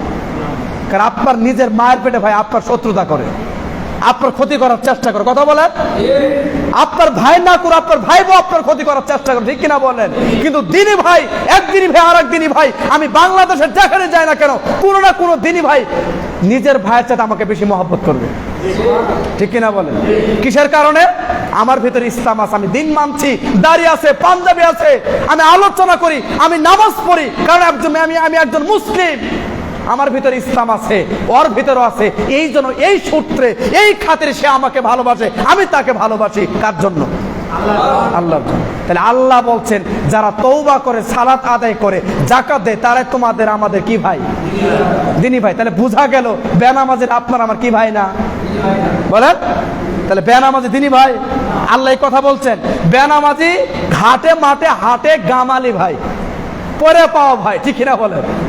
এমনি দেখাই সেই ভাই, কিন্তু দিন থেকে মন থেকে আপনি ভাই বানাতে পারবেন না। কথা বুঝতে পারছেন? বাস দেখা হয়েছে, কথা হয়েছে, বাস। কিন্তু দিনী ভাইয়ের সাথে আলাদা একটা সম্মান, সালাম হবে, মুসাফা হবে, কোলাকুলি হবে, হ্যাঁ, এই যে একটা আদব কায়দা বিনিময় হবে, এটা কিন্তু কিসের কারণে? নামাজ পড়ার কারণে। কথা বলেন ঠিক কিনা? অতএব বিষয়টা খেয়াল রাখবেন। তাহলে কোনো বেনামাজি ছেলে অথবা মেয়ের কাছে নামাজি ছেলে মেয়ে বিয়ে দেওয়া কি? আমরা কি সেটা দেখি? আমরা দেখি ছেলের ফ্রিজ আছে কিনা, বক্স খাট আছে কিনা, এলইডি টিভি আছে কিনা, বলেন ঠিক কিনা বলেন? সরকারি চাকরি করে কিনা, 2 তলা ফ্ল্যাট বাসা, ক্যাবিনেট আছে কিনা, অ্যাটাচড বাথরুম গোসলখানা আছে কিনা, কথা বলেন না কে? কিন্তু কোনদিন দেখছেন যে ছেলের ইনকাম হারাম, নেশা করে, বেনামাজি, দাড়ি নাই, এইগুলো আপনি কোনদিন দেখেন নাই? কথা বলেন, এইগুলো আপনি দেখেন নাই। অথচ ফাতেমা রাদিয়াল্লাহু তাআলা আনহাকে আল্লাহর নবী এত মহব্বত করতেন, এত ভালোবাসতেন, যদিও হাদিসটা দুর্বল, জয়ীফ, আল্লাহর নবী বলছেন, শোনো ফাতেমা, যদি তোমার কিছু হয় তাহলে আমার দেহের অর্ধেক সমস্যা হয়। সুবহানাল্লাহ বলেন। এত মহব্বত করতেন, এত ভালোবাসতেন। আর সেই ফাতেমা রাদিয়াল্লাহু তাআলা আনহাকে ইসলামের 4 জন খলিফার ভিতরে 4 নাম্বার সবচেয়ে দরিদ্র, গরিব, যেদিন বিয়ে দিছে তার বাড়িতে কোনো কাঁথা কম্বল কিছুই নাই। কি দিয়ে পানি খাবে? মগ নাই, গ্লাস নাই, কার ভিতরে খাবার খাবে? কোনো প্লেট নাই। রাতে কোথায় ঘুমাবে? কোনো চাটাই মাদুর, বিছানা, কম্বল কিছু নাই। আল্লাহর নবী তারপরও বিয়ে দিলেন, কারণ এই ছেলে যুবকদের ভিতরে, বাল্যকদের ভিতরে 10 বছর বয়সে সে ইসলাম গ্রহণ করছে। কত বছর? আলী রাদিয়াল্লাহু আনহু কয় বছর ইসলাম গ্রহণ করছে? 10 বছর বয়সে ইসলাম গ্রহণ করছে। আর তার গায়ে এত শক্তি, আর তার এত ব্রেন, এত জ্ঞানী, খাইবারের যুদ্ধে কামুস দুর্গ একাই আলী জয়লাভ করছেন। সেদিন আল্লাহ নবী তাকে সাইফুল্লাহ তরবারি উপহার দিচ্ছেন। সুবহানাল্লাহ বলেন। তো আল্লাহ নবী তাকে তরবারি উপহার দিচ্ছে, সাইফুল্লাহ, আমি তোমাকে এই তরবারি দিচ্ছি। এই সাইফুল্লাহ তরবারি দেওয়ার পরে আল্লাহ নবী বরকতে দোয়া করে দিচ্ছেন, এই তরবারির সামনে পৃথিবীর এমন কোন কাফের মুশরিক, কোন মায়ের বেটা এই তরবারির সামনে আর দ্বিতীয় ক্রস করে সামনে আসতে পারে নাই। বুঝতে পারছেন কি? তাহলে আল্লাহর নবীর আদরের মেয়ে বিয়ে দিলেন সবচেয়ে দরিদ্র সাহাবী, সবচেয়ে গরিব মানুষ। কি দেখে বিয়ে দিছে? দিন। সে ইসলাম গ্রহণ করছে বাল্য অবস্থায়। সে সবচেয়ে তীক্ষ্ণ মেধার অধিকারী, আল্লাহর একজন সিংহ, আসাদুল্লাহ। সেদিন আল্লাহ নবী উপহার দিয়েছে, তুমি আজকে থেকে আলী না, তুমি হচ্ছে আসাদুল্লাহ, আল্লাহর সিংহ। আরে কামুস দুর্গ একাই জয় করে আসছে খাইবারে। সুবহানাল্লাহ বলেন। এত শক্তি, এত বুদ্ধি, এত মেধা। তাহলে এই যোগ্যতা দেখে ফাতেমাকে বিয়ে দিচ্ছেন, ঠিক না? আর আপনি বাবা, আপনি মা, আপনি ভাই বিয়ে দেন, ছেলে সরকারি চাকরি করে কিনা, মুখে দাড়ি থাকে না থাক, টাকনুর নিচে প্যান্ট পরে আছে, পেশাব করে পানি না, দাঁড়িয়ে পেশাব করে, ঠিক কিনা বলেন? অতএব বিষয়টা খেয়াল রাখবেন, বেনামাজি ছেলে মেয়ের কাছে নামাজি ছেলে মেয়ে বিয়ে দেওয়া যায় না। দেওয়া কি? হারাম। 4, বুঝেন, স্বামী নামাজ পড়ে বউ পড়ে না, এই এলাকায় নাই? নাই নাই আছে? শুধু এই এলাকা না, সারা ওয়ার্ল্ডে আছে, বাংলাদেশে। বউ নামাজ পড়ে, মেয়েরা শোনেন, আছে না মেয়েরা? বউ নামাজ পড়েন কিন্তু স্বামী পড়ে না। আবার স্বামী নামাজ পড়ে কিন্তু বউ পড়ে না। এদের সংখ্যা বেশি না কম? বলেন। এই যে আপনারা হয়তো অনেকে নামাজ পড়েন, হয়তো বউ পড়েন না। আবার বউ নামাজ পড়লে আপনি পড়েন না, আছে না? এখন এই সৌদি আরব শেখ সালাহ আল হোসেন রাহেমাহুল্লাহ তিনি বলছেন তাদের বিবাহ অটো তালাক। কি তালাক? অটো তালাক। কোন মেম্বার, চেয়ারম্যান, কাজী, হাকিম, সাক্ষী, কোন ইমাম, হুজুর, কাউকে লাগবে না, বিয়ে বাতিল। বিয়ে কি? বাতিল। আকবর ভাই খুব কঠিন করে কথাটা বলছেন। আরে এখন যা হচ্ছে সব জানা হচ্ছে, ঠিক না? সব কি হচ্ছে? জেনা হচ্ছে। যতগুলো বাচ্চা হবে সব অবৈধ বাচ্চা। নাউজুবিল্লাহ বলেন। এর নাম সালাত। আমি আপনাকে এতক্ষণ পর্যন্ত এই কথাগুলি বোঝাতে যাচ্ছিলাম যে সালাত কি জিনিস। এই কথাগুলো সারা বাংলাদেশে প্রত্যেকটা আলেম ওলামা যদি সোচ্চার হয়, হুঙ্গার দিয়ে কথা বলে, বলেন তো মসজিদে মুসল্লি বাড়বে না কমবে? বাড়বে। শুধু আমরা ফজিলতের ওয়াজ করি, একবার সুবহানাল্লাহ বললে 49 কোটি সওয়াব, ঠিক না? 1 টাকা দান করলে 7 লক্ষ টাকা সওয়াব, এগুলাই বলি। মানুষের ফজিলত বলতে বলতে বলতে বলতে ইসলাম থেকে দূরে নিয়ে গেছি, ঠিক না? এজন্য বিষয়গুলো খেয়াল রাখবেন। এখন যিনি বর্তমান ফতোয়ার বোর্ডের দায়িত্ব পালন করছেন শায়েখ ডক্টর সুলাইমান আর রুহাইলি হাফেজহুল্লাহ, তার বক্তব্য বাশার বিন হায়াত আলী ভাই উনি আরো কঠিন করে বলছেন। সেটা কি? তিনি বলছেন যে ইচ্ছা করে নামাজ কয় ওয়াক্ত? 5 ওয়াক্ত, ঠিক না? ইচ্ছা করে খালি 1 ওয়াক্ত পড়েন না, আর 4 ওয়াক্ত পড়ছেন, এরকম হয় কি? এরকম মুসল্লি আছে কি? হয়তো অনেক মেয়েরাও আছে। হ্যাঁ, মেয়েরা বেশিরভাগ দেখবেন 5 ওয়াক্ত হয় না, 4 ওয়াক্ত 3 ওয়াক্ত মনে চাইলে পরে, মাঝে মধ্যে পরে, হঠাৎ পরে, প্রতি জুমার দিন পরে, ঈদের দিন পরে, ঠিক না? মনে চাইলে পরে। তাহলে 5 ওয়াক্ত নামাজের মধ্যে ইচ্ছা করে শুধু 1 ওয়াক্ত বাদ দিয়েছেন আর 4 ওয়াক্ত পড়ছেন। এখন কি আপনি ইসলামে আছেন না নাই? বলেন, ইসলামে আছেন?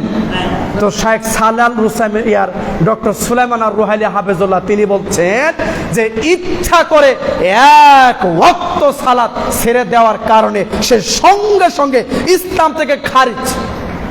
ইসলাম থেকে কি খারিজ? বহিষ্কার, এখন বাতিল। সে এখন আর তার ইসলাম নাই, তার ঈমান কেটে গেছে, তার ইসলাম কেটে গেছে, ইসলামে নাই। আবার নতুন করে গোসল করে, তওবা করে, প্রকাশ্যে কালেমা শাহাদত পড়ে, ইসলাম গ্রহণ করার পরে তওবা করে আবার সালাত পড়তে হবে। এর নাম সালাত। আমি বুঝাতে পারি না সালাত কি জিনিস।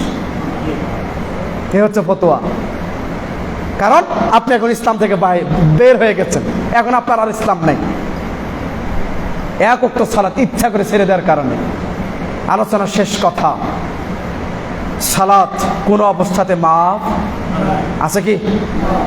সহিহ বুখারী 1117 বলবেন, আল্লাহর নবী বলেন দাঁড়িয়ে দাঁড়িয়ে সালাত পড়তে হয়। দাঁড়িয়ে পারছেন না বসে পড়েন, বসে বসে পারছেন না শুয়ে পড়েন, শুয়ে পারছেন না ইশারায় পড়েন, আর এই ইশারাও পাচ্ছেন না, যেইভাবে সুবিধা সেইভাবে আপনি সালাত পড়েন। তবু সালাত কি নাই? জোরে বলেন, সালাত মাপ নাই। সহিহ বুখারী 336, আগেরটা 1117, 336 নম্বর হাদিস আল্লাহ নবী বলেন ওযু করে সালাত পড়তে হয়, ঠিক না? ওযুর পানির কোনো ব্যবস্থা নাই। সূরা মায়েদার 6, সূরা নিসা 43, পবিত্র মাটিতে তায়াম্মুম করে সালাত পড়ো, ঠিক না? তো ইমাম বুখারী রাহিমাহুল্লাহ 336 নম্বর এই হাদিসটা নিয়ে আসছেন। আল্লাহর নবী বলছেন আরে এমন পরিস্থিতি হয়ে গেছে, নামাজের ওয়াক্ত হয়ে গেছে, সময় চলে যাচ্ছে, টাইম হয়ে গেছে, কিন্তু পানিও নাই, মাটিও নাই, মাটিও নাই, পানিও নাই।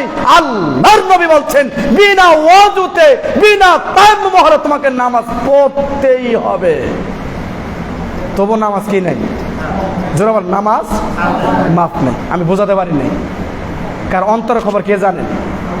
সহিহ মুসলিমের হাদিস আল্লাহ বলছেন পৃথিবীর কোন মানুষের চেহারা দিকে আমি রব তাকাই না। কার গায়ে কত দামি পোশাক, আমি রব তার পোশাকের দিক তাকাই না। কে কোন বংশের, আমি রব এটা আমি ফলো করি না। আমি দেখি আমার বান্দার অন্তর কতটুকু আমার জন্য ভয় করে। সুবহানাল্লাহ, এটা আমি দেখি। তার চেহারা কত সুন্দর। Africa, Nigeria, Ghana, Uganda, Senegal, Cambodia, এরা হচ্ছে নিকৃষ্ট সবচেয়ে কালো মানের মানুষ, ঠিক না? বলেন, ঘানার মানুষ, জিম্বাবুয়ে, হ্যাঁ, সেনেগাল, উগান্ডা, এদের দিকে তাকালে কেমন? অথচ নাইজেরিয়ারা মুসলিম, ঠিক না? চেহারা কালো, দাঁতগুলো ফর্সা, নারীগুলো আরো কালো, আরো ছেলে মেয়ে আরো জঘন্য কালো, কিন্তু তারা ইসলাম মানে, নামাজ পড়ে। এর জন্য আল্লাহর কাছে তাদের ইজ্জত সম্মান সবচেয়ে বেশি, ঠিক কিনা? ঠিক না? তার মানে কি বুঝলেন? আল্লাহ কারো চেহারার দিকে তাকান, কে কত সুন্দর? পৃথিবীর সবচেয়ে সুন্দর মানুষ মিশর, ঠিক না? সবচেয়ে সুন্দরী নারী কাশ্মীর, পাকিস্তানের। কাশ্মীর সবচেয়ে সুন্দরী নারীর দেশ পাকিস্তানে কাশ্মীর, এরপর হচ্ছে মিশর, ঠিক কিনা? কিন্তু আল্লাহ চেহারার দিকে তাকান, কারো পোশাকের দিকে তাকান, কারো বংশের দিকে তাকান না। আল্লাহ বলছে আমি তার অন্তরের দিকে তাকাই, সে আমার ভয়ে কতটুকু ইবাদত করে এটা দেখি। সুবহানাল্লাহ। পথের বিষয়গুলো খেয়াল করবেন। আল্লাহ আমাদের তৌফিক দান করে, জোরে বলা আমিন। আলোচনার শেষ কথা আর একটা বলছি, পরিষ্কার কাপড় চোপড় পরে সালাত পড়তে হয় না, ঠিক না? পরিষ্কার কোনো কাপড় নাই, সালাতের সময় হয়ে গেছে, এখন এই কাপড়ে পায়জামাতে বা লুঙ্গিতে পেশাব পায়খানা বীর্য লেগে আছে, এখন সালাতের ওয়াক্ত হয়ে গেছে, পাল্টানোর কোনো সুযোগ নাই বা অন্য কোনো কাপড় নেই, কি করবেন? দেখেন ইসলাম কত সহজ, সুবহানাল্লাহ বলেন। এই পেশাব পায়খানা বীর্য মাখা কাপড় নিয়ে আপনাকে সালাত পড়তেই হবে, তবু সালাত মাপ নাই, সুবহানাল্লাহ বলেন। সালাত কি নাই, কোনো মাপ নাই। আলোচনা শেষ হাদিস, এটা 3254 মিশকাতে। যেহেতু মেয়েরা আসছেন, আল্লাহর নবী সাল্লাল্লাহু আলাইহি সাল্লাম মেয়েদের ব্যাপারে বলছেন, যদি কোনো মা, যদি কোনো বোন ওয়ানলি ফর ওয়ার্ক, মাত্র 4টা কাজ করতে পারে, নবী বলছেন জান্নাতের 8টি দরজা, যে কোনো দরজা দিয়ে নারী জান্নাতে ঢুকতে পারবে। মাত্র কয়টা কাজ? মুখস্থ করে, কয়টা কাজ? খারাপ লাগতেছে নাকি? খারাপ লাগতেছে কি? তাহলে 4টা কাজ। আল্লাহর নবী এমন শব্দ শেষে বলছে, সেটা ওর মনে যাচ্ছে, সুবহানাল্লাহ বলেন। নারী ওর ইচ্ছা মতে জান্নাতের 8টা দরজা, যে কোনো দরজা দিয়ে নারী অনায়াসে প্রবেশ করবে, কোনো বাধা নেই। মাত্র কয়টা কাজ? 4টা কাজ।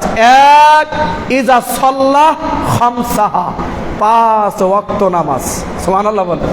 দেখেন নবী খালি নামাজের কথা 1 নম্বরে আনছেন, তাহলে 1 নাম্বার কি? যদি কোনো নারী, যদি কোনো মেয়ে 5 ওয়াক্ত নামাজ পড়ে। 1, 2, ইজা সাল্লাহ, ইজা সামাত শাহরাহা, রমাদান মাসের সিয়াম। রমাদান মাসের কি? বছরে কয়বার? 1 বার। 3, ওয়া আহসানাত ফারজাহা, নিজের লজ্জাস্থান যদি হেফাজত করে। কি করে? নিজের লজ্জাস্থান যদি কন্ট্রোল করে। 4, ওয়াইজা আতাত বালাহা, যদি কোনো নারী তার স্বামীর ইতাত করে, আনুগত্য করে, স্বামীকে মহব্বত করে, ভালোবাসে, মেনে নেয়, তাহলে এই 4টা কাজ করার কারণে নারী জান্নাতের 8টি দরজায় পাবে। এখন যে কোনো দরজা ঢুকতে পারে। বলেন তো এই 4টা কাজ আমার সাথে এক বাক্যে বলেন তো, এই 4টা কাজ করতে নারী কয় কোটি টাকা খরচ? মুরব্বী বলেন আপনি, কোনো খরচ আছে? জোরে বলেন নাকি? খরচ আছে? এই 4টা কাজ নারী ঘরে করবে নাকি হাই স্কুল মাঠে যাবে, না গাবতলী স্কুল মাঠে যাবে? বলেন কোথায় করবে? তাহলে সহজ না কঠিন? নারীদের জান্নাত যাওয়া সহজ না কঠিন? মাত্র 4টা কাজে জান্নাতের 8টা দরজা। নবী বলছে যে কোনো দরজা। যদি বলে যে ফেরদাউস যাবো, আচ্ছা। যদি বলে আদম খোলদ নাইম মাওয়া যাবো, আচ্ছা, আল্লাহ তাই দিবেন, সুবহানাল্লাহ বলেন। আবার বোঝেন, 1, কয় ওয়াক্ত নামাজ? 2, রমজান মাসে, বলো রমজান মাসের কি? সিয়াম। 3 নাম্বার, নিজের লজ্জাস্থানের হেফাজত করা। বলো লজ্জাস্থানে কি করা? হেফাজত করা। 4, নিজের স্বামীর আনুগত্য করা, তাকে মেনে নেওয়া। এখন আমার সাথে আসেন, একটা করে বুঝেন।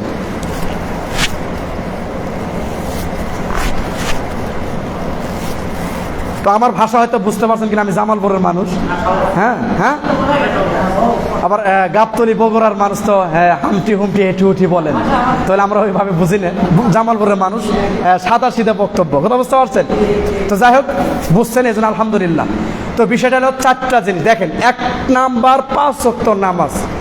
এখন নারী চেষ্টা করলে 5 ওয়াক্ত নামাজ পড়তে পারবে না? বলেন সহজ না কঠিন?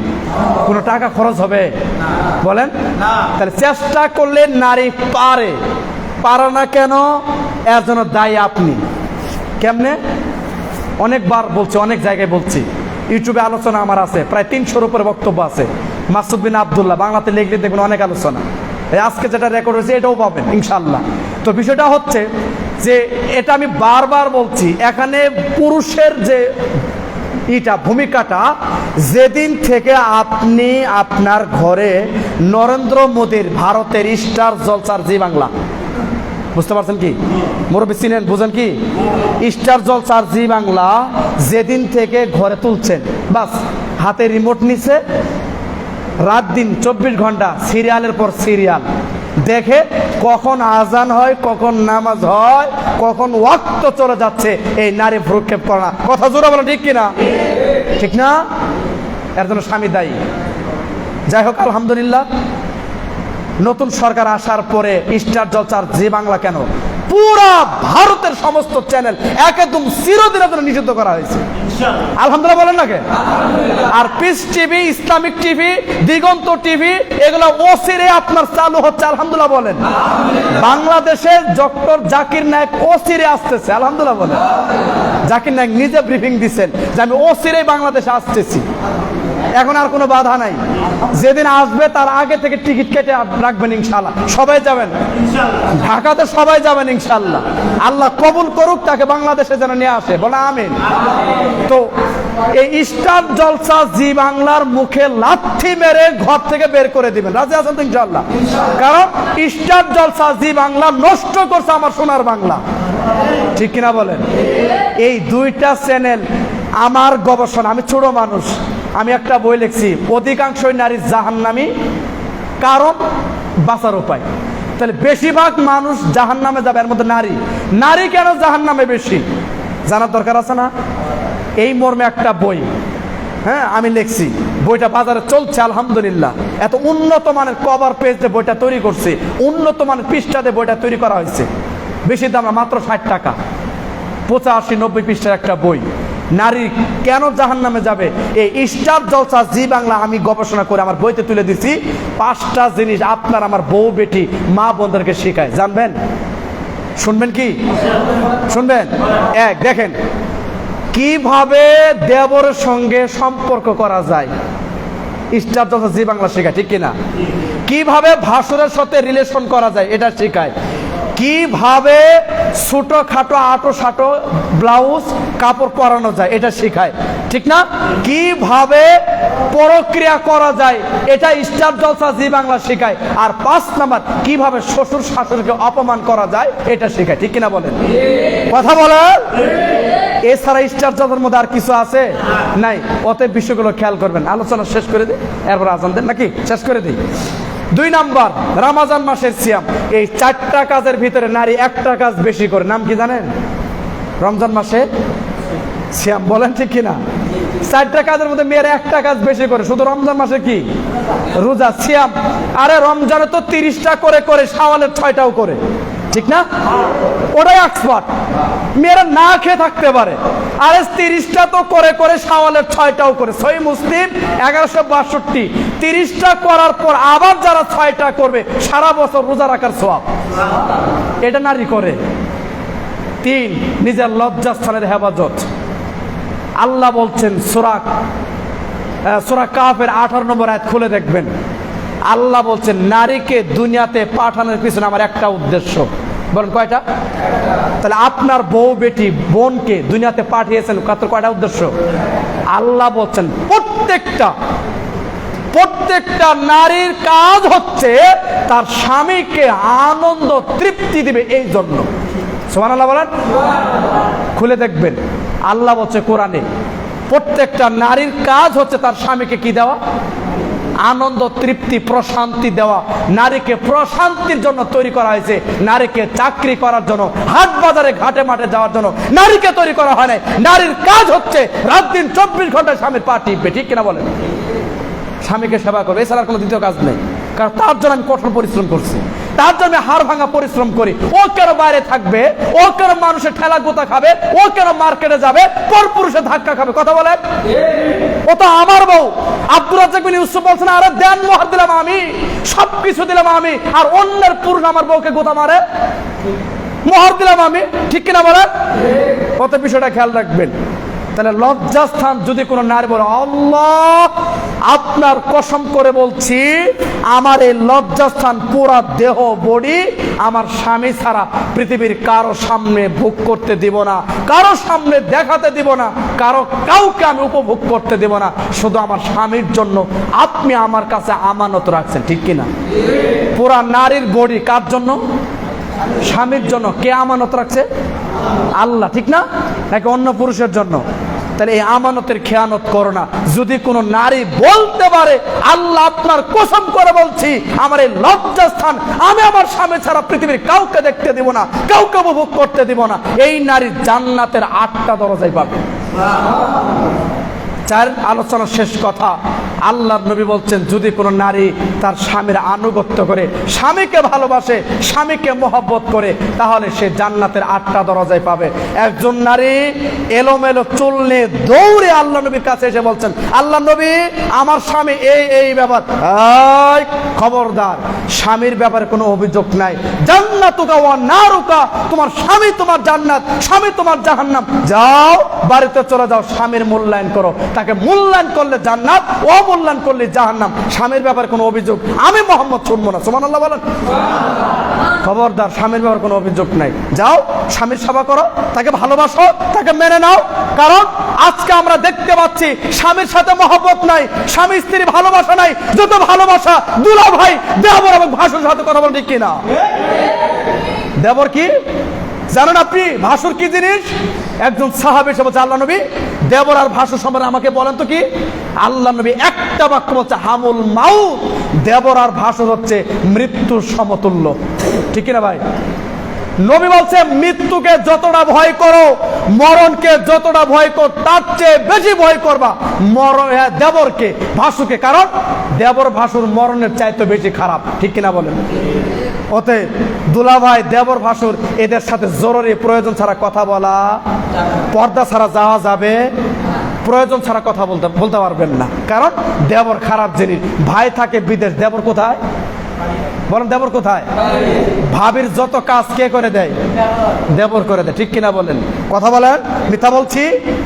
অসংখ্য বিদেশি দেবর, ভাই বিদেশ, দেবর বাড়ির, অসংখ্য দেবর ভাবির ইজ্জত সম্মান নষ্ট করছে।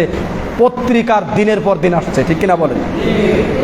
অমকের সাথে বের হয়ে গেছে, অমকের সাথে প্রক্রিয়া, ইমো, হোয়াটসঅ্যাপ, ইন্টারনেট, ফেসবুক বের হওয়ার পরে স্বামী বিদেশে, এখান থেকে স্ত্রী দেশে প্রক্রিয়া করে স্বর্ণ নিয়ে টাকা নিয়ে অন্য পুরুষের সঙ্গে চলে গেছে। স্বামী এই তথ্য শোনার সাথে ওখানে স্ট্রোক করে মারা গেছে, ঠিক কিনা বলেন? অতএব নারী, আমি আপনার অনুরোধ করে বলছি, আল্লাহর কসম করে বলছি, এই 4টা জিনিস যদি আপনার জীবনে সেট করতে পারেন, ইনশাআল্লাহ জান্নাতের 8টা দরজায় পাবেন। আল্লাহ আপনি আমাদের সবাইকে 5 ওয়াক্ত নামাজ হিসেবে কবুল করুন। এবার আমার সংক্ষিপ্ত আলোচনা আজকে এখানে শেষ করছি। গুরুত্বপূর্ণ আলোচনা আপনাদের সামনে কোনো নাইলি মজদি, ইউসুফ, জুলেখা, শরীফ, ফরাত, মুনসুর, হাল্লাজ, বাইজিদ, বুস্তানের কথা বলি নাই। আল্লাহ এবং আল্লাহ রাসূলের কথাগুলো আমি আপনাদের সামনে সংক্ষিপ্ত সময়ে যে তথ্যগুলো তুলে ধরার চেষ্টা করেছি।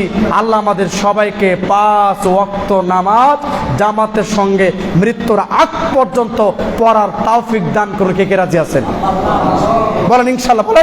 বলেন লিল্লাহে তাকবীর, বলেন লিল্লাহে তাকবীর।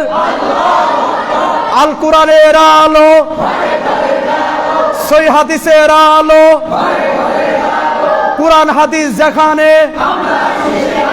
গান বাজনা যেখানে, টিভি সিনেমা যেখানে, স্টার জলসা যেখানে, পিস টিভি যেখানে, পিস টিভি যেখানে, জলসা তালিম যেখানে, বলেন হে আল্লাহ, বলেন হে আল্লাহ আমাদের জীবনের সমস্ত ভুল ত্রুটিগুলো ক্ষমা করুন। এবং আমরা আজকের এই মসজিদে তওবা করছি, জীবনে আর কোনোদিন, যতদিন বেঁচে আছি, ইচ্ছা করে 1 ওয়াক্ত নামাজ জীবনে কোনোদিন আর ছেড়ে দিব না। বলেন আর কোনোদিন ছেড়ে দিব না। বলেন ইনশাআল্লাহ। আল্লাহ আমাদের সবাইকে কবুল করুন। জোরে আল্লাহুম্মা আমিন, বলেন সুম্মা আমিন। এ বলে সংক্ষিপ্ত আলোচনা এখানে শেষ করছি। আমার জন্য দোয়া করবেন। আমি বেশি কিছু করি না। আমার একটা মাদ্রাসা, দারুস সুন্নাহ সালাফিয়া মাদ্রাসা, প্রায় 350 ছেলে মেয়ে, হিফজ এবং নুরানি, এরপরে 25 সালে কিতাব বিভাগ এবং মহিলা খুলতেছে আলহামদুলিল্লাহ। যে আমাদের যে শাহাদত ভাইয়ের সাথে আমার বিদেশে থাকা অবস্থায় অনলাইনে পরিচয়, উনি অনেকবার মাদ্রাসায় দান করছেন। তো আমি আপনাদের সবাইকে দাওয়াত দিলাম, আসেন জামালপুর মাদারগঞ্জ আমাদের মাদ্রাসায় আসেন, ইনশাল্লাহ আসলে ভালো লাগবে। কারণ সারা বাংলাদেশে 2টা মসজিদ যদি বেনামাজি মুক্ত থাকে সেটা আমার মাদ্রাসার মসজিদ 1 নাম্বার। কারণ বেনামাজি মুক্ত মসজিদ বুঝেন কি সমাজ বুঝেন? 100 ঘর একজনও বেনামাজি নেই, আলহামদুলিল্লাহ বলবেন না? একজনও বেনামাজি নেই, একজনও বেপর্দা নেই, সব মহিলারা খাস পর্দা, সবাই নামাজি। কারণ ওই মসজিদ আমরা কোনো বেনামাজি লোককে নেই না, তাদের উসর ফেতরা জাকাত আমরা নেই না, বেনামাজের কোনো টাকা পয়সা আমরা নেই না। এটা বেনামাজি মুক্ত সমাজ মসজিদ আমরা করছি, কথা বুঝতে পারছেন? ইনশাল্লাহ তা আসেন, তাদের আমল আকিদা আপনারা দেখলে ভালো লাগবে। ইনশাল্লাহ প্রায় 300 ছেলে মেয়ে নিয়ে মাদ্রাসা চলতেছে, আলহামদুলিল্লাহ দোয়া করবেন আল্লাহ যেন আমাকে এবং মাদ্রাসা যেন কবুল করে, বলা আমিন।